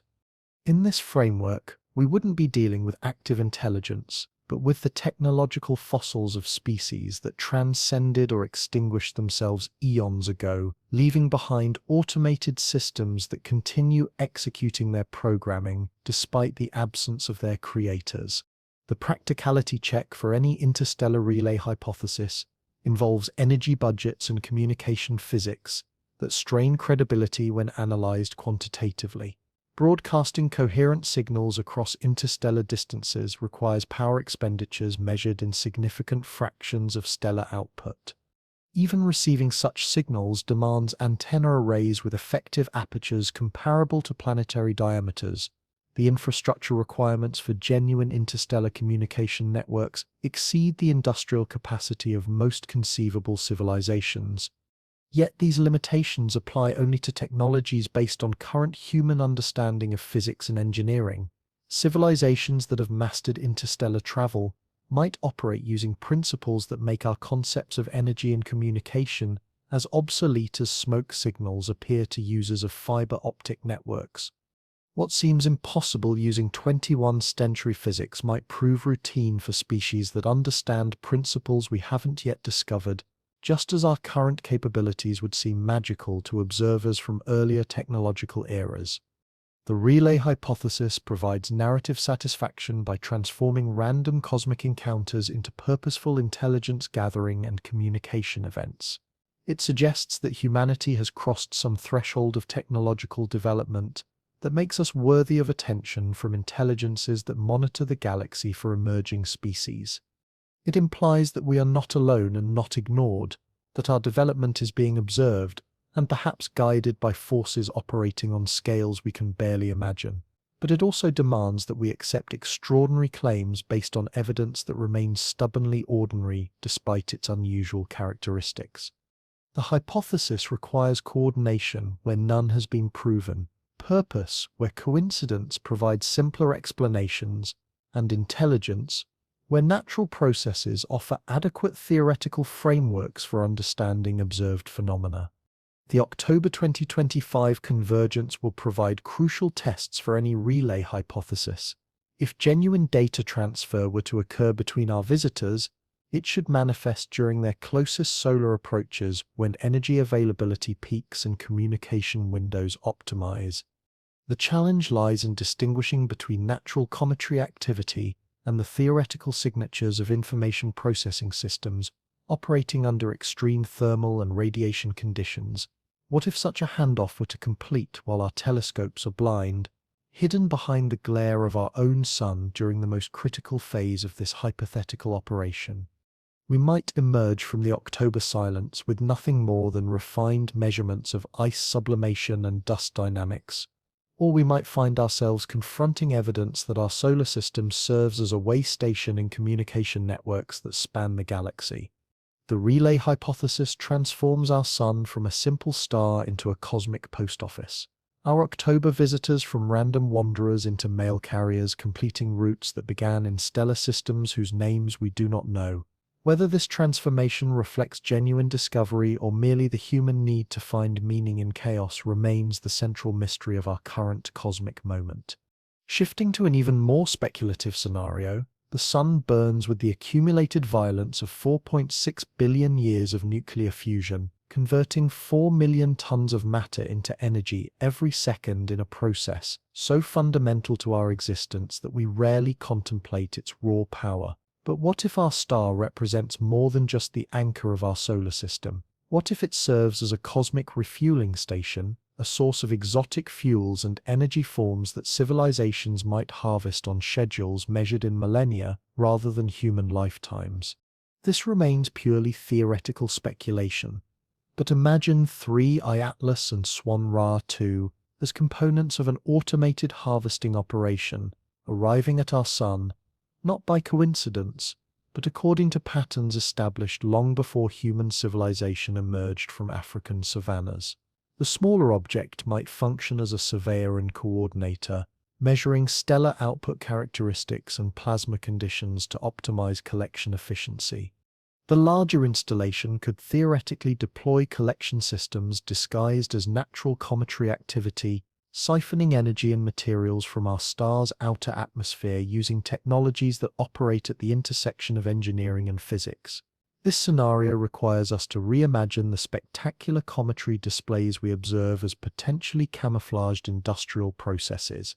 Swan Ra 2's magnificent tail stretching across degrees of sky might theoretically conceal engineered magnetic funnels designed to channel solar wind particles into processing systems hidden within what appears to be a natural coma. The anti-solar direction of ion tails, which we interpret as passive response to charged particle pressure, could actually represent controlled exhaust plumes from sun-farming engines operating at scales that dwarf any human industrial enterprise. These hypothetical magnetic collection systems would need to operate with extraordinary subtlety to avoid detection by our increasingly sophisticated instruments. But advanced civilizations might theoretically have mastered the art of working with natural forces rather than against them, creating technologies that enhance and direct natural processes rather than replacing them with obviously artificial alternatives. What we interpret as normal comet behavior might actually represent the optimization of natural ion acceleration mechanisms for resource extraction purposes. The physics of such harvesting operations stretch into realms where current human understanding grows thin. Consider the theoretical possibility of micro-wormhole networks temporarily stabilized by the extreme gravitational and magnetic field conditions found near stellar surfaces. These microscopic space-time conduits could provide instantaneous transport for harvested materials across interstellar distances, eliminating the need for conventional propulsion systems to carry collected resources back to distant consumer civilizations.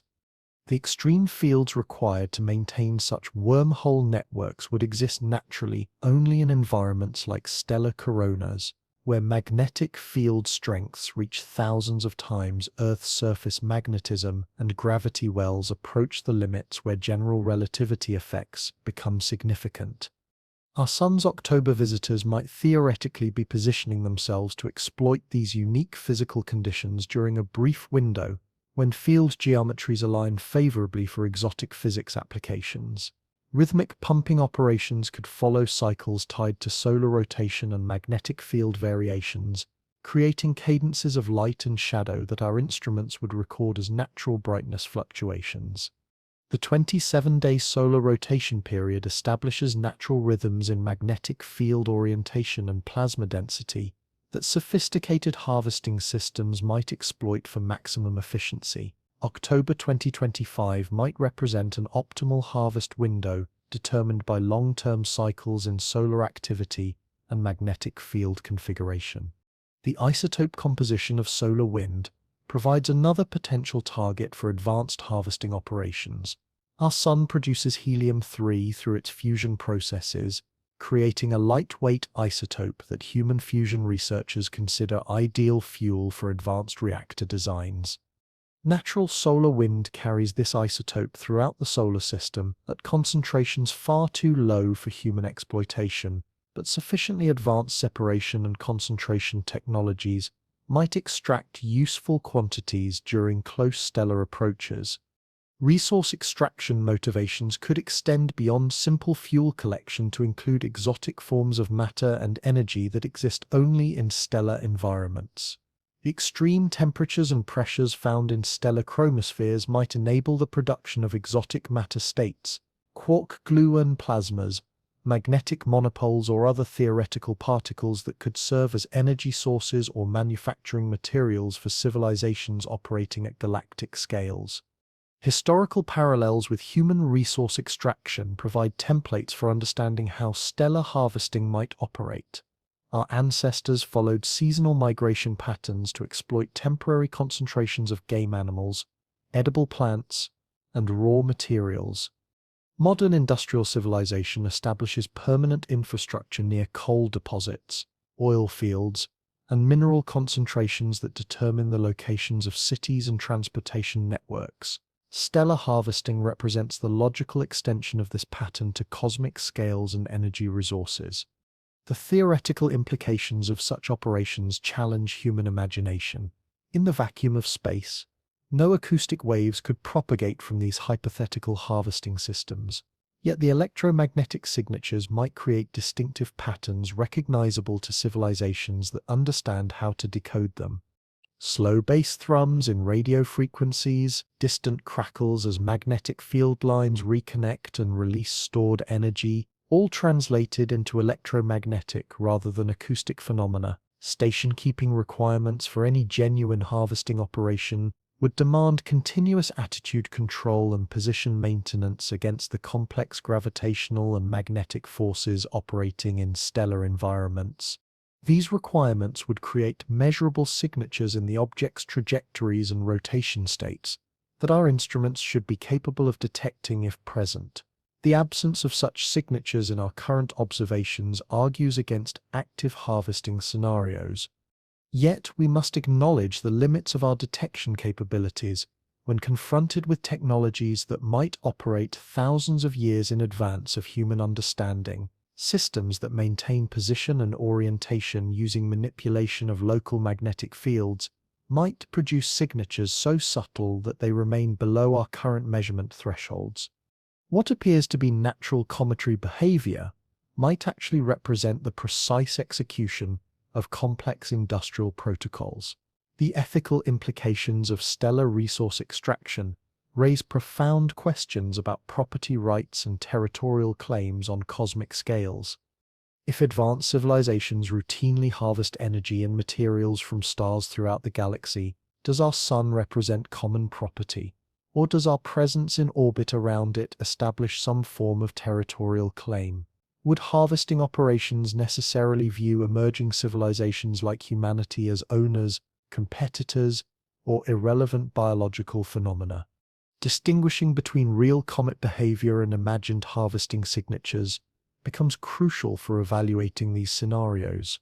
Natural ion tails point away from the sun due to radiation pressure and charged particle interactions that follow well-understood physical laws. Any genuine harvesting operation would need to work within these constraints or produce detectable violations of expected tail geometry and plasma behavior. Our current observations show ion tail behavior that matches theoretical predictions for natural comet solar-wind interactions. No anomalous accelerations, no violations of expected tail orientations, no evidence of controlled magnetic field generation beyond what natural plasma physics produces. The spectroscopic signatures we detect correspond to known molecular species undergoing familiar chemical processes under the influence of solar heating.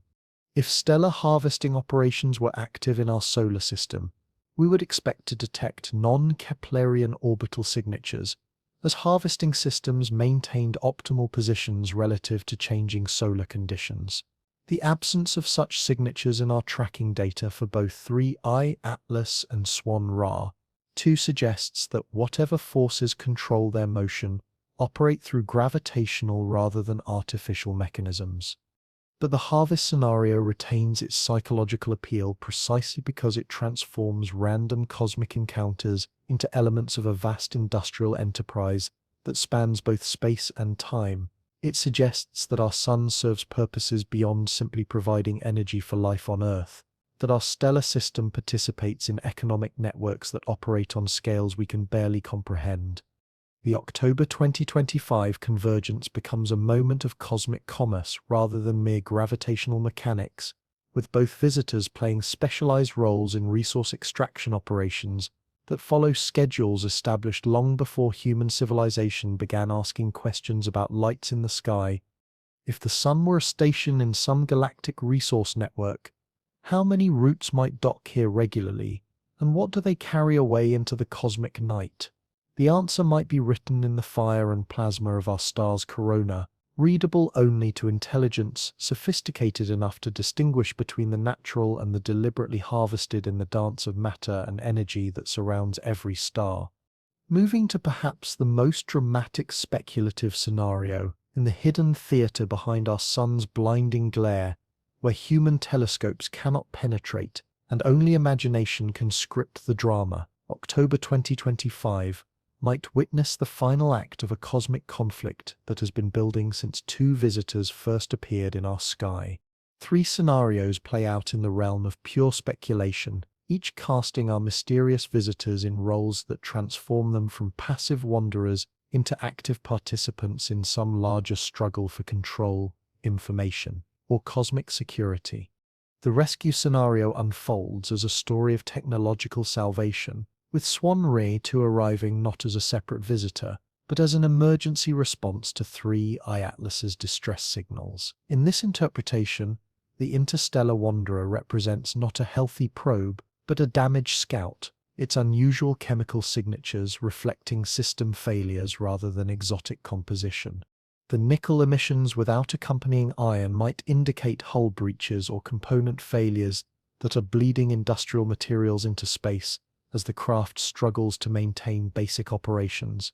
Swan Ra 2's dramatic emergence from solar conjunction takes on new meaning as an emergency deployment, its spectacular tail development masking the rapid unfurling of rescue equipment and stabilization systems. The massive comet's approach trajectory positions it to intercept 3I Atlas during the critical phase of solar encounter when thermal stress and radiation exposure could complete the destruction of whatever systems remain functional aboard the failing interstellar craft. The choreography of rescue operations would require precise timing and coordination that could easily be mistaken for natural gravitational mechanics. Swan Eye 2 would need to match 3I Atlas's velocity and trajectory while deploying collection systems disguised as cometary outgassing. The operation might involve transferring critical systems, evacuating data storage, or providing power and life support for hypothetical crew members who have survived years of interstellar travel only to face system failures during their final approach to our Sun. Alternative interpretations suggest a retrieval scenario where Swan Ra 2 functions as a collector rather than a rescuer, arriving to gather intelligence or recover equipment from a probe that has completed its mission. 3I Atlas might represent a reconnaissance platform designed to gather specific information about our solar system, with Swan Ra 2 serving as the mobile storage and transportation system that will carry collected data back to its point of origin. This retrieval operation could involve the physical ingestion of the smaller craft by the larger one, a process that might appear to our instruments as a collision or fragmentation event. But rather than destruction, the apparent consumption would represent the successful recovery of intelligence assets following mission completion. The unusual timing of both objects' solar approaches creates optimal conditions for data transfer and physical recovery, while minimizing exposure to observation from Earth-based telescopes. The logistics of interstellar intelligence gathering might require exactly this type of staged operation, with specialized reconnaissance probes designed to be disposable after single-use missions. The enormous energy costs of interstellar travel make it economically impossible to return small craft to their origins, but larger collector vehicles could efficiently gather multiple completed missions while following trajectories that enable eventual return to base. The Purge scenario presents the darkest interpretation of the October convergence, with Swan Ra 2 arriving not to assist 3I Atlas, but to sanitize evidence of its passage through our solar system. In this framework, the interstellar visitor represents a beacon or communication platform that has exceeded its operational parameters, perhaps by transmitting information back to its controllers or by revealing too much about its artificial nature through detectable signatures. Swan Ra 2 becomes the cleanup crew, tasked with erasing evidence of technological visitation before emerging human intelligence can gather definitive proof of artificial origins. The Purge operation would involve not just the destruction of 3I Atlas, but the dispersion of its remains in ways that make forensic analysis impossible. Advanced disintegration technologies might reduce the probe to constituent atoms, scattering them so thoroughly that no trace remains of their artificial arrangement. The timing of this hypothetical sanitization reflects careful calculation of human observational capabilities and the approaching observational blackout as both objects sink into solar glare. By timing the Purge operation to occur when Earth-based telescopes cannot observe the process, the cleanup crew ensures that no human instruments will record the actual destruction and evidence disposal. Each scenario requires us to reimagine the spectacular cometary displays we observe as camouflaged operations involving technologies that operate at the intersection of physics and engineering principles we don't yet understand. The brilliant tails and expanding commie might mask energy weapons, matter disintegration systems, or exotic propulsion technologies that function by manipulating solar wind and magnetic field interactions. But these dramatic interpretations must contend with the persistent reality of observational data that shows no evidence of conflict, coordination, or artificial intervention. Both objects continue following trajectories determined by gravitational mechanics, displaying spectroscopic signatures consistent with natural ice sublimation and dust emission. No anomalous accelerations suggest active maneuvering. No electromagnetic signatures indicate artificial power systems or communication equipment. Mars serves as our only potential witness to whatever might occur during the critical encounter phases, with orbiting spacecraft positioned to observe 3I Atlas during its October 3rd flyby. These robotic observers carry instruments designed for planetary science rather than the detection of exotic phenomena, but they might capture evidence of any genuine interactions between our visitors that exceed the bounds of natural behavior. The European Space Agency's coordination of Mars-based observations represents our best hope for maintaining surveillance during phases when Earth-based telescopes lose track of the visitors due to solar glare. However, the limitations of existing Mars orbiters mean that only the most dramatic deviations from expected natural behavior would be detectable at the distances involved. Communication delays between Earth and Mars further complicate real-time monitoring of any hypothetical conflict scenarios.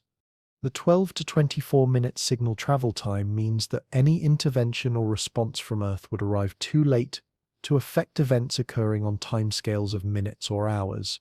We remain passive observers of whatever unfolds in the space between Mars and our Sun. The psychological appeal of conflict scenarios reflects human tendencies to interpret ambiguous events in terms of familiar narrative structures involving struggle, resolution, and the triumph of one force over another.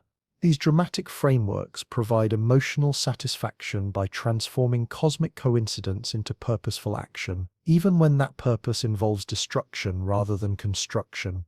When the lights come back and our telescopes regain their ability to track both visitors, will we count the same number of objects that disappeared behind our Sun?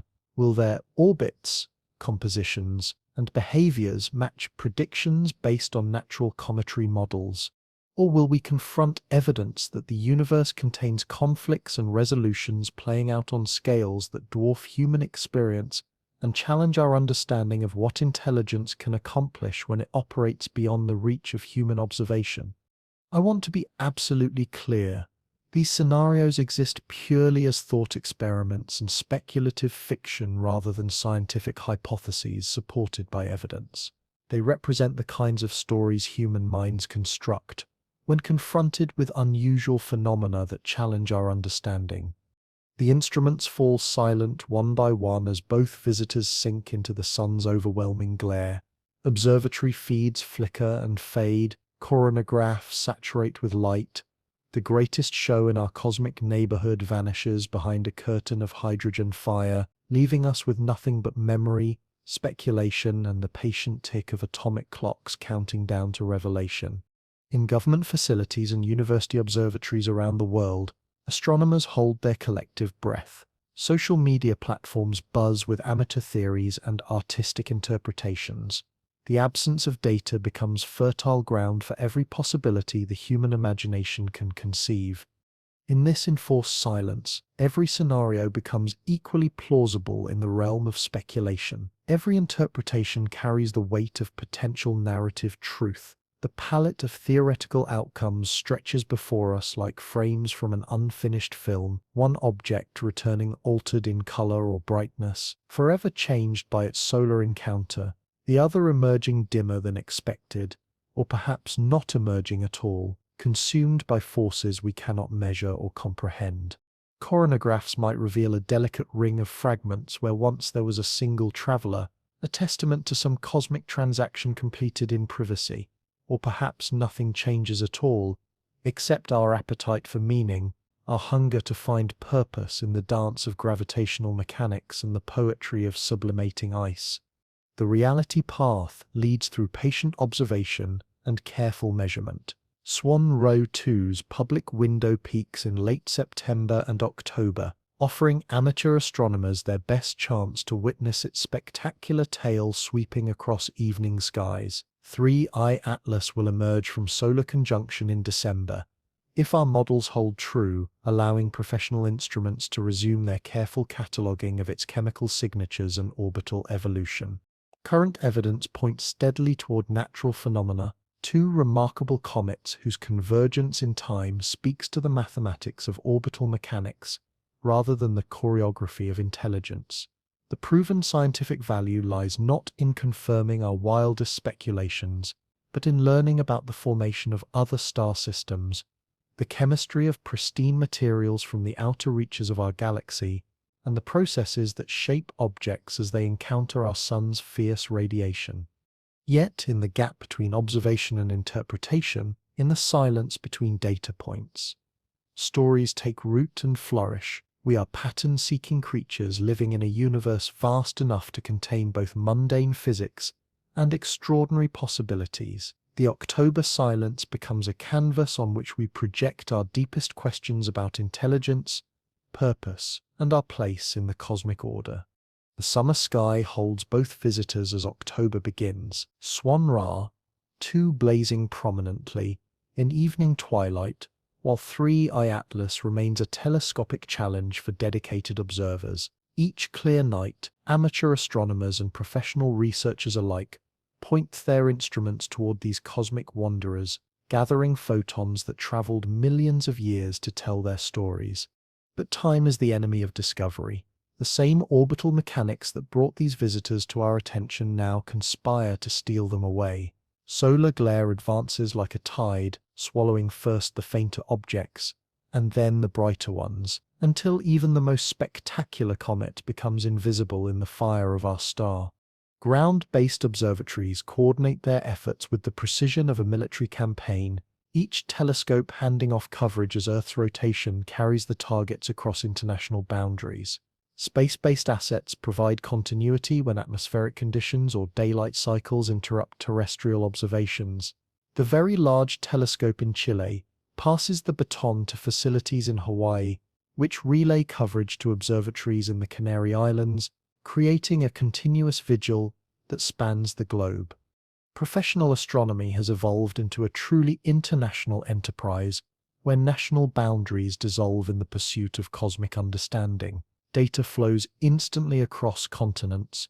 Brightening measurements taken in South America appear on computer screens in Europe within minutes. Spectroscopic observations from Pacific Islands inform targeting decisions for telescopes rising above the opposite horizon. The human element remains crucial despite increasing automation. Behind every automated survey, every algorithmic detection, every precisely calibrated instrument, human minds interpret the signals and assign meaning to the patterns. Software can identify moving objects and flag anomalies, but it takes human insight to recognize when those anomalies might represent something extraordinary. Amateur astronomers contribute observations that complement and sometimes exceed the capabilities of professional facilities. Their dedication to continuous monitoring, combined with sophisticated equipment that would have been the envy of major observatories just decades ago, provides temporal coverage that funded research programs with competing priorities cannot match. High-quality images from experienced comet photographers document subtle changes in tail structure and coma development that reveal the dynamic processes occurring as our visitors respond to increasing solar heating. These observations create a real-time database of activity that professional researchers draw upon to refine their models and plan follow-up studies. But the October silence approaches regardless of human effort or desire. The geometry of inner solar system dynamics operates according to laws that care nothing for scientific curiosity or public fascination. Both visitors will sink into solar glare whether we are ready or not, vanishing precisely when their behavior becomes most interesting from a scientific perspective.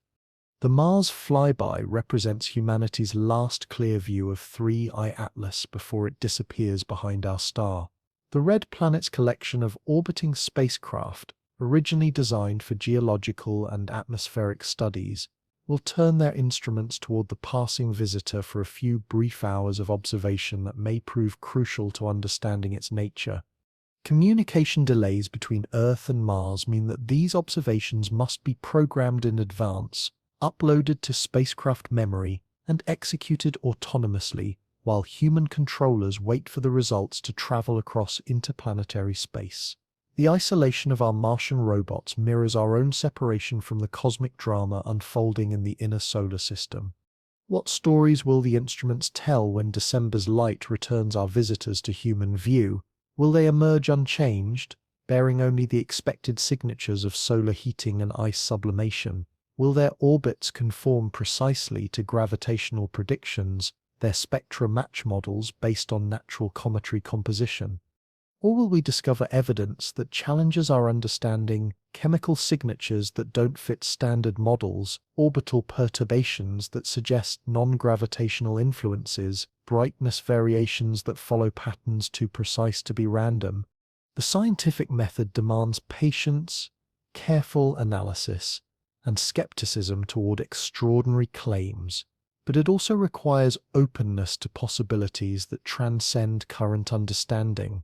The history of astronomy is written in discoveries that initially seemed impossible, from the moons of Jupiter to the expansion of the universe, from radio galaxies to exoplanets. Each breakthrough began with observations that didn't fit established theories, anomalies that forced researchers to expand their conceptual frameworks and consider explanations that previously seemed beyond the realm of possibility. The October convergence offers another such moment, a test of whether our current understanding encompasses all the phenomena the universe can produce. The European Space Agency continues monitoring both visitors through its network of ground-based telescopes and space-based observatories. ESA researchers note that while 3I Atlas and Swan-Ra 2 display unusual characteristics, their behavior remains within the bounds of known physics, albeit at the extreme end of the expected parameter space. NASA's position emphasizes the importance of extraordinary evidence for extraordinary claims. Agency scientists acknowledge the fascinating aspects of both objects while maintaining that current observations support natural rather than artificial explanations. The burden of proof remains high for any interpretation that invokes intelligence or technology. Yet the agencies also recognize the unprecedented nature of the October convergence. Two objects from different origins, following different trajectories, arriving within weeks of each other, displaying complementary characteristics that invite comparison and speculation. This combination of factors has never been observed before in the history of astronomical discovery. International coordination extends beyond simple data sharing to include joint planning for future observations, standardized calibration procedures, and collaborative analysis protocols. The global astronomical community recognizes that understanding these visitors requires resources and expertise that transcend any single nation or institution. But coordination also reveals the limitations of current capabilities. Our most powerful instruments struggle to resolve details that might distinguish between natural and artificial phenomena. The signatures of genuine technology might be so subtle that they remain below our detection thresholds, or so sophisticated that they perfectly mimic natural processes. The philosophical implications extend beyond astronomy into fundamental questions about the nature of intelligence in the universe. If advanced civilizations exist, how would we recognize their artifacts? What assumptions about technology and engineering limit our ability to identify artificial phenomena that operate according to principles we don't yet understand? The search for extraterrestrial intelligence has traditionally focused on radio signals, electromagnetic communications that might leak from technological civilizations, or deliberate attempts at interstellar contact. But the October visitors suggest other possibilities: passive observation platforms, automated probes, or even more exotic forms of intelligence that transcend our current conceptual categories. Amateur researchers and citizen scientists contribute perspectives that complement professional analysis. Online communities discuss observations, share theories, and debate interpretations with an enthusiasm that sometimes exceeds academic caution. While much of this speculation ventures far beyond available evidence, the diversity of viewpoints occasionally generates insights that more conventional approaches might miss. Social media amplifies both signal and noise in the ongoing discussion about our cosmic visitors. Preliminary scientific results mix with sensational interpretations, creating an information environment where fact and fiction become increasingly difficult to distinguish. The responsibility for accurate communication becomes crucial when public interest intersects with scientific uncertainty. The media coverage reflects broader cultural anxieties about humanity's place in the universe. The possibility that we might not be alone, that intelligence might operate on scales we can barely comprehend, that our technological adolescence might have attracted attention from more mature civilizations. These ideas resonate with deep psychological and philosophical concerns about meaning and purpose. But October also offers hope, the promise of expanded understanding regardless of which interpretation proves correct. Whether our visitors turn out to be exotic ice balls or something far stranger, they are teaching us about the diversity of objects that populate the spaces between stars and the processes that occasionally bring them to our cosmic neighborhood. The convergence represents a moment of genuine scientific opportunity, a chance to study phenomena that may not repeat for centuries or millennia. The knowledge gained from these observations will inform our understanding of solar system formation, interstellar chemistry, and the physical processes that govern small bodies throughout the galaxy.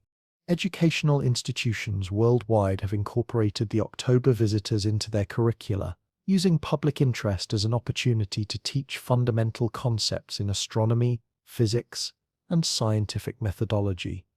Planetariums feature special programs, astronomy clubs organize viewing sessions, and science museums create exhibits that help the public understand both the observations and their interpretations. The economic impact extends beyond education into tourism and commercial astronomy. Dark sky destinations report increased visitor interest, telescope manufacturers see rising demand for amateur equipment, and astrophotography emerges as a growing hobby that connects people directly with cosmic phenomena. But the human story behind the science remains the most compelling aspect of the October convergence. Researchers working late into the night, analyzing data with the intensity of detectives pursuing crucial evidence, amateur observers rising before dawn to catch fleeting glimpses of objects that may never return, students inspired to pursue careers in science by the mystery and wonder of cosmic visitors. The collaborative nature of modern astronomy demonstrates humanity at its best, international cooperation transcending political boundaries, shared commitment to knowledge overcoming cultural differences, collective effort focused on understanding rather than exploitation. The October visitors become catalysts for the better angels of human nature. Yet questions persist that extend beyond current observational capabilities. How many similar objects have passed through our solar system undetected? What selection effects bias our sample toward the unusual and spectacular? How representative are our 3 confirmed interstellar visitors of the broader population of objects traveling between the stars? Statistical models suggest that interstellar space contains vast numbers of ejected objects, the debris of planetary formation around other stars, wandering through the galaxy for millions or billions of years before chance encounters bring them into our vicinity. The October visitors might represent merely the tip of a cosmic iceberg, a hint of the diversity that exists in the dark spaces between stellar systems. Future technology will eventually provide the sensitivity and resolution needed to study such objects in greater detail. Next-generation telescopes, advanced spectrographs, and space-based observatories will reveal characteristics that remain hidden using current instruments.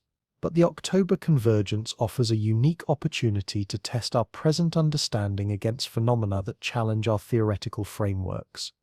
The seasonal progression continues regardless of human attention, autumn advancing toward winter in the northern hemisphere, spring approaching in the south, the eternal rhythm of planetary motion that provides the backdrop for cosmic drama. Our visitors follow their own schedules, determined by the same gravitational forces that govern the dance of planets and the architecture of solar systems.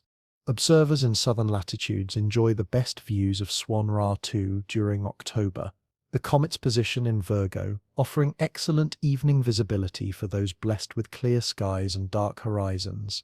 Northern Hemisphere observers must contend with lower altitude and shorter viewing windows, but dedicated photographers still capture stunning images that document the comet's evolving structure. Three-Eye Atlas remains a challenge for visual observers, requiring serious optical equipment and considerable skill to locate and track. But the rewards justify the effort for those equipped to pursue this faint wanderer, its green-tinged coma providing a distinctive signature that sets it apart from the stellar background.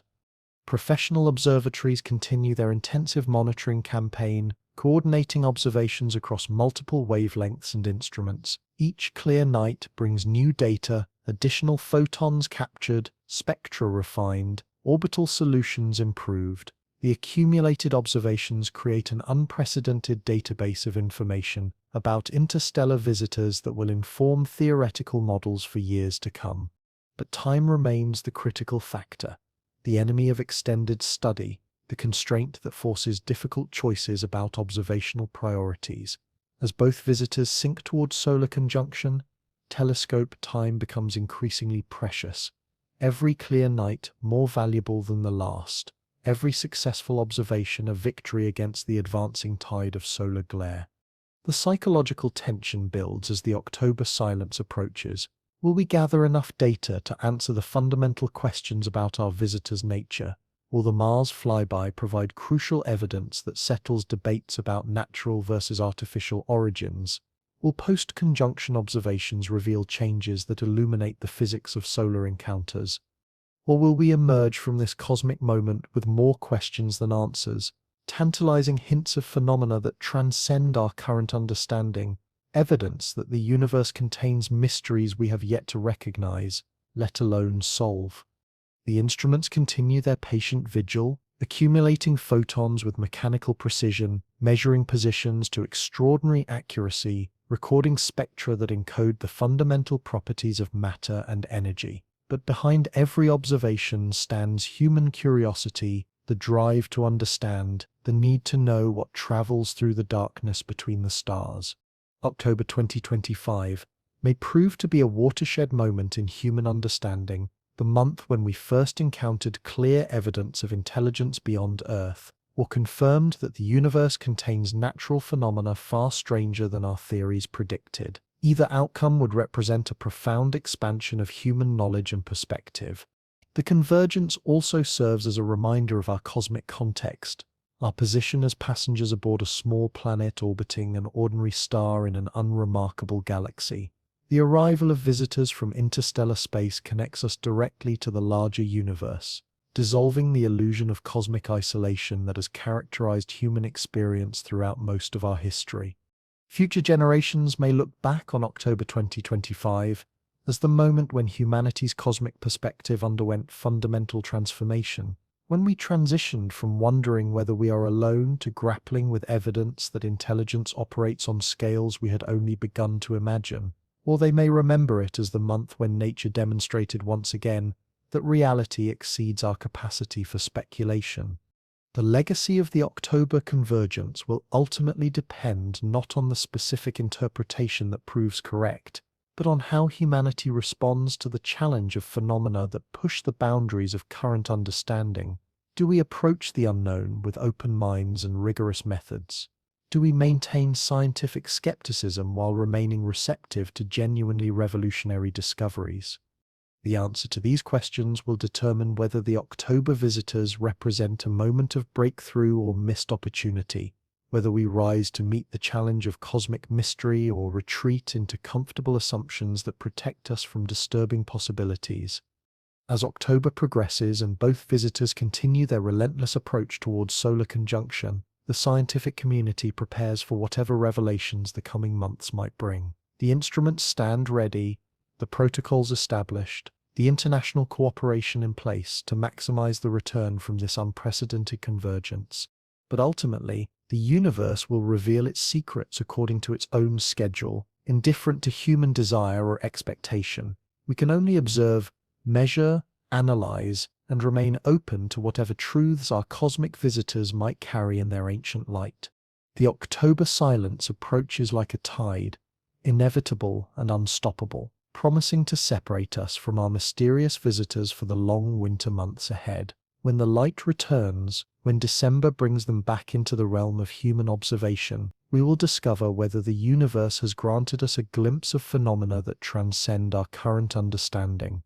Until then, we wait in the gathering darkness, watching the sky, wondering what stories might be written in the language of light and gravity, hoping that our brief encounter with travelers from the deep will expand our conception of what is possible in the vast cosmos that surrounds our tiny world.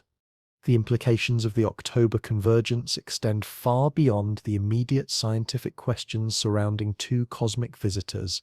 They touch on fundamental aspects of human nature, our relationship with the unknown, and our evolving understanding of intelligence in the universe. Consider the psychological impact of potentially discovering that we are not alone. For centuries, humanity has grappled with the concept of cosmic solitude, the possibility that Earth harbors the only intelligence in a vast and empty universe. The October visitors, regardless of their ultimate nature, have rekindled discussions about our place in the cosmic hierarchy. If these objects prove to be natural phenomena, they still represent messengers from other stellar systems, carriers of information about the diversity of planetary formation and the chemical processes that occur around distant stars. Every spectroscopic measurement, every orbital calculation, every brightness observation adds to our understanding of how solar systems evolve and what kinds of objects populate the galaxy. But if they represent something more extraordinary, the implications would be profound. The discovery of genuine extraterrestrial intelligence would force us to reconsider fundamental assumptions about consciousness, technology, and the nature of civilization itself. How would such a discovery affect human culture, politics, and philosophy? Religious communities worldwide are already grappling with these questions. How would various faith traditions interpret evidence of intelligence beyond Earth? Some see the possibility as confirmation of divine creativity operating on cosmic scales, while others worry about challenges to anthropocentric worldviews that place humanity at the center of creation. Scientists emphasize that extraordinary claims require extraordinary evidence. The burden of proof for demonstrating artificial origins remains extremely high, requiring observations that clearly violate known physical laws or display unambiguous signatures of intelligence. Current data, while intriguing, falls well short of this threshold. Yet the very fact that we are having these discussions represents a shift in scientific discourse. The study of interstellar visitors has evolved from a purely astronomical pursuit into an interdisciplinary endeavor involving planetary science, astrobiology, materials science, and even psychology. The development of detection protocols for potentially artificial objects reflects this interdisciplinary approach. What signatures would definitively distinguish natural from artificial phenomena? How would we respond to clear evidence of extraterrestrial technology? These questions have moved from the realm of science fiction into serious academic discussion. International space agencies have begun developing frameworks for responding to anomalous discoveries, while no such protocols have been activated for 3I Atlas or Swan-Ra 2. Their existence demonstrates that the scientific community takes seriously the possibility.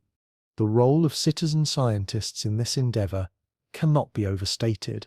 Amateur astronomers, online communities, and volunteer data processors contribute observations and insights that professional researchers might miss. The democratization of astronomical tools and techniques means that potentially groundbreaking discoveries could come from unexpected sources.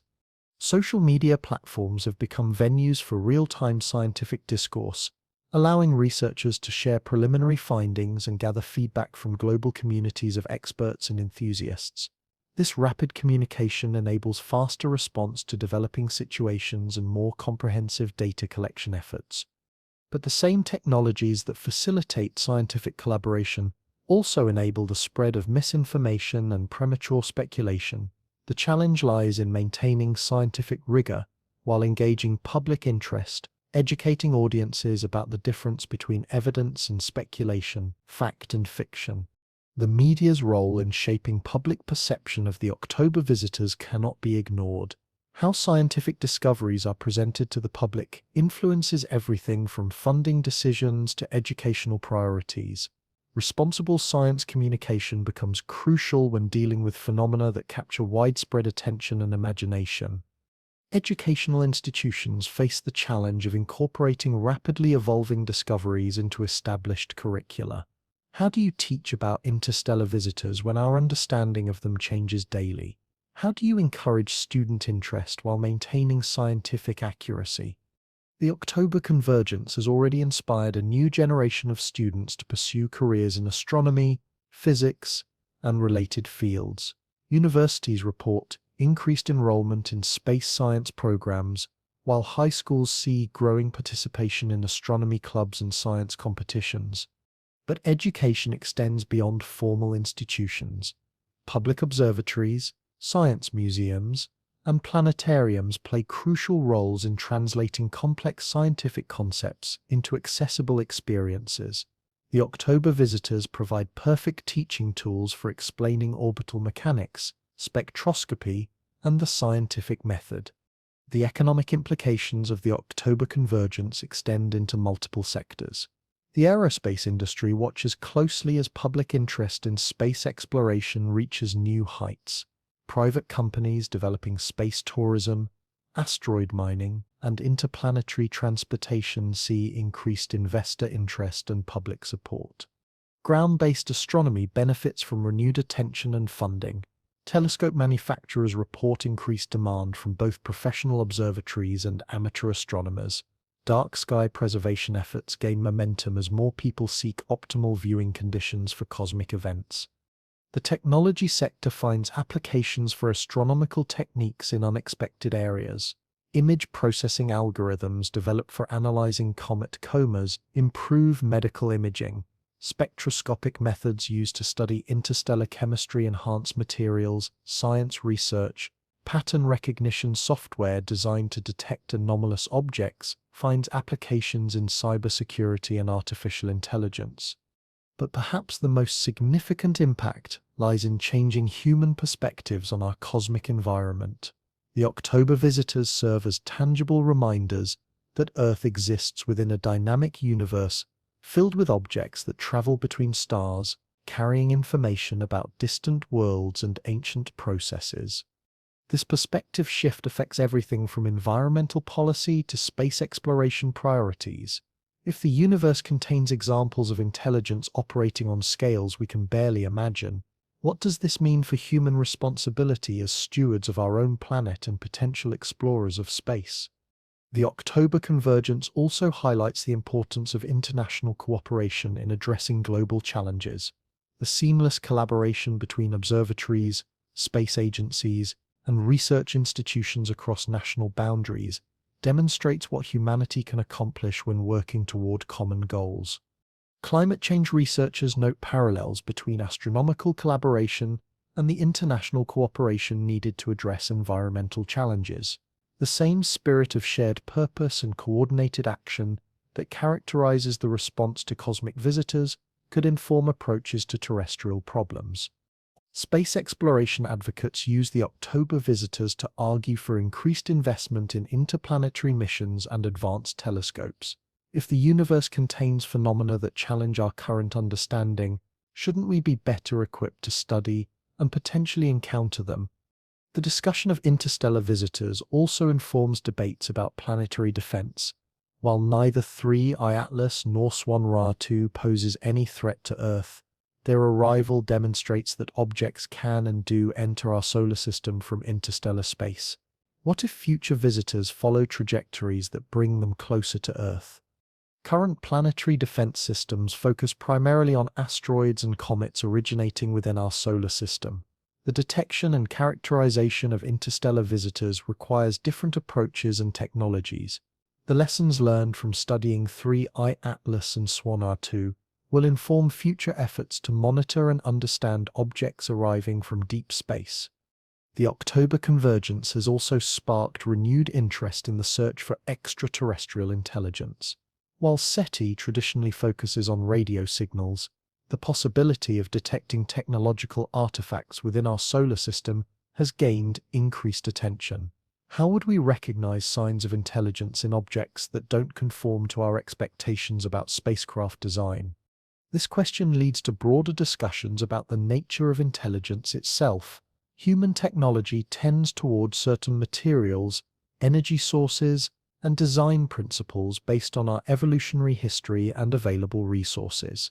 But intelligence that evolved under different conditions might employ completely different approaches to space travel and exploration. The assumption that extraterrestrial technology would be recognizable to human observers may itself be a limitation. Advanced civilizations might operate using principles that appear indistinguishable from natural phenomena, either by design or as an inevitable consequence of sophisticated engineering. These considerations have led to expanded definitions of what might constitute evidence for extraterrestrial intelligence. Rather than looking for obvious spacecraft or radio signals, researchers now consider subtle anomalies in natural phenomena, statistical patterns that suggest coordination or purpose, and chemical signatures that might indicate technological processes. The October visitors exemplify this expanded approach. While current evidence supports natural explanations, the unusual timing, chemical compositions, and orbital characteristics have prompted serious scientific consideration of alternatives. This represents a maturation of SETI from a narrow focus on communication signals to a broader investigation of anomalous phenomena. Public reaction to the October convergence reveals deep-seated human needs for meaning and connection in an apparently vast and empty universe. The possibility that we might not be alone resonates with fundamental questions about purpose, destiny, and our role in the cosmic story. Polling data shows that public opinion about extraterrestrial intelligence has shifted significantly over the past decade. Growing numbers of people consider the existence of alien civilizations not just possible but probable. This shift reflects both advances in astronomy, particularly the discovery of thousands of exoplanets, and changing cultural attitudes towards science and technology. The October visitors have become cultural phenomena as well as scientific subjects. Artists, writers, and filmmakers draw inspiration from the mystery and wonder of cosmic visitors. Science fiction explores the implications of contact with extraterrestrial intelligence, while documentary filmmakers chronicle the scientific investigation in real time. Music composers create works inspired by the sounds of space, translating electromagnetic emissions and gravitational waves into audible frequencies. Poets find metaphors for human experience in the journey of objects across interstellar space. Visual artists capture the beauty and mystery of comet tails and stellar backgrounds. But culture also shapes science. Human assumptions about intelligence, technology, and exploration influence how we interpret astronomical observations. Recognizing these biases becomes crucial when evaluating evidence for phenomena that might challenge our preconceptions. The history of astronomy is filled with examples of cultural assumptions influencing scientific interpretation. The resistance to heliocentrism, the rejection of continental drift, the skepticism toward black holes, all reflect the difficulty of accepting ideas that contradict established worldviews. The October convergence provides an opportunity to examine our current assumptions about intelligence and technology. What biases might be limiting our ability to recognize evidence for extraordinary phenomena? How can we maintain scientific rigor while remaining open to genuinely revolutionary discoveries? These questions become particularly important as we develop more sensitive instruments and expand our search for life beyond Earth. The next generation of telescopes will be capable of detecting chemical signatures of life in the atmospheres of exoplanets, potentially answering fundamental questions about the prevalence of biology in the universe. But detection is only the first step. How would we interpret evidence for atmospheric compositions that don't match any known natural processes? What if we discover patterns in planetary characteristics that suggest artificial modification? The challenges we face in interpreting the October visitors may pale in comparison to future discoveries. The October convergence thus serves as a dress rehearsal for potentially more dramatic encounters with the unknown. How we handle the current situation, how we balance skepticism with openness, how we communicate uncertainty while maintaining public trust. These lessons will inform our response to future discoveries. The scientific community's response to 3I Atlas and SWAN-R 2 demonstrates both strengths and weaknesses in our current approach to anomalous phenomena. The rapid mobilization of observational resources, the international coordination of research efforts, and the open sharing of data represent the best of scientific collaboration. But the tendency to dismiss unusual observations without adequate investigation, the reluctance to consider explanations that challenge established paradigms, and the difficulty of distinguishing between healthy skepticism and closed-mindedness reveal areas for improvement. The October visitors have prompted calls for new institutional frameworks that can better handle potentially revolutionary discoveries. How should the scientific community organize itself to investigate phenomena that don't fit existing categories? What protocols should govern the release of information about discoveries that might have profound implications for humanity? These questions become urgent as our technological capabilities expand and our reach into space increases. Private companies are developing missions to asteroids and comets, potentially encountering objects with characteristics that challenge current understanding. How would we respond if a commercial space mission discovered unambiguous evidence of artificial structures? The democratization of space exploration means that potentially groundbreaking discoveries might come from unexpected sources. Amateur astronomers, citizen scientists, and private companies might detect phenomena that professional institutions miss or dismiss. How do we ensure that important discoveries receive appropriate scientific attention regardless of their source? The October convergence highlights the need for new approaches to scientific communication and public engagement. Traditional peer review processes, while essential for maintaining scientific rigor, may be too slow for rapidly developing situations that capture intense public interest. Social media and online platforms enable real-time sharing of observations and preliminary results, but they also facilitate the spread of misinformation and premature conclusions. Finding the right balance between transparency and responsibility becomes crucial when dealing with discoveries that might have profound implications. The role of artificial intelligence in analyzing astronomical data adds another layer of complexity. Machine learning algorithms can process vast amounts of information and identify patterns that human observers might miss, but they can also encode human biases and generate false positives that mislead investigations. As we develop more sophisticated AI tools for astronomical research, we must carefully consider how these systems might influence our interpretation of ambiguous data. Could an AI system trained on natural phenomena miss signatures of artificial intelligence? Could it generate spurious patterns that appear to indicate design when none exists? The October visitors provide an ideal test case for exploring these questions. How do human observers and AI systems differ in their interpretation of the same data? What can we learn from these differences about the strengths and limitations of both approaches?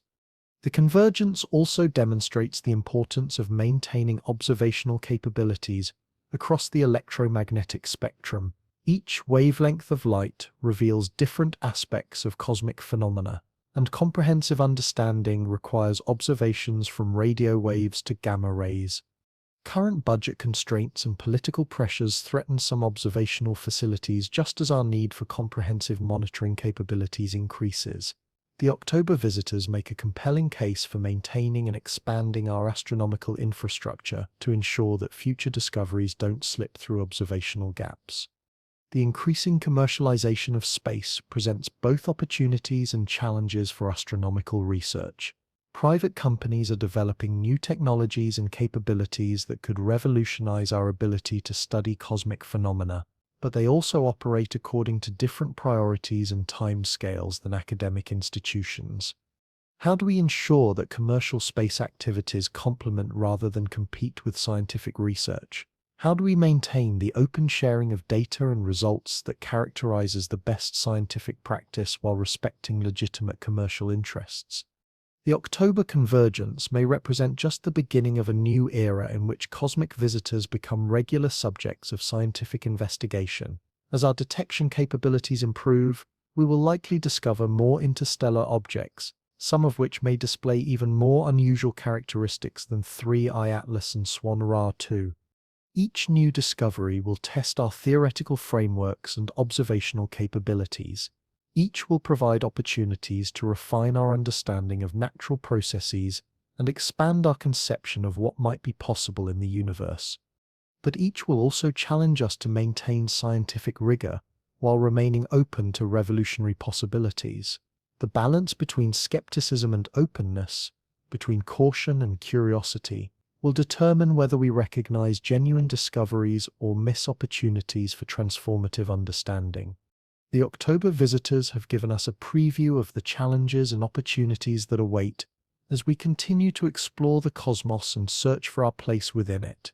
How we respond to these challenges will shape not only our scientific understanding, but our cultural evolution as a species capable of recognizing intelligence beyond our own world. The universe has placed two mysteries in our sky, and October 2025 may be our only chance to solve them before they disappear forever into the cosmic dark. But regardless of what we discover about 3I Atlas and Swan Ra 2, the questions they have raised will continue to drive human curiosity and exploration for generations to come. When December's light returns our visitors to view, when the instruments resume their whispered reports of position and velocity and spectral signatures, we will have learned something profound about the universe and our ability to understand it. Whether that knowledge confirms our current theories or forces us to develop new ones, the October convergence will mark a moment when humanity reached out toward the unknown and grasped a piece of cosmic truth. The instruments fall silent, the data streams pause. The greatest show in our cosmic neighborhood vanishes behind a curtain of hydrogen fire, but the questions remain, burning bright in human minds, waiting for December's revelation to illuminate the darkness of our cosmic ignorance.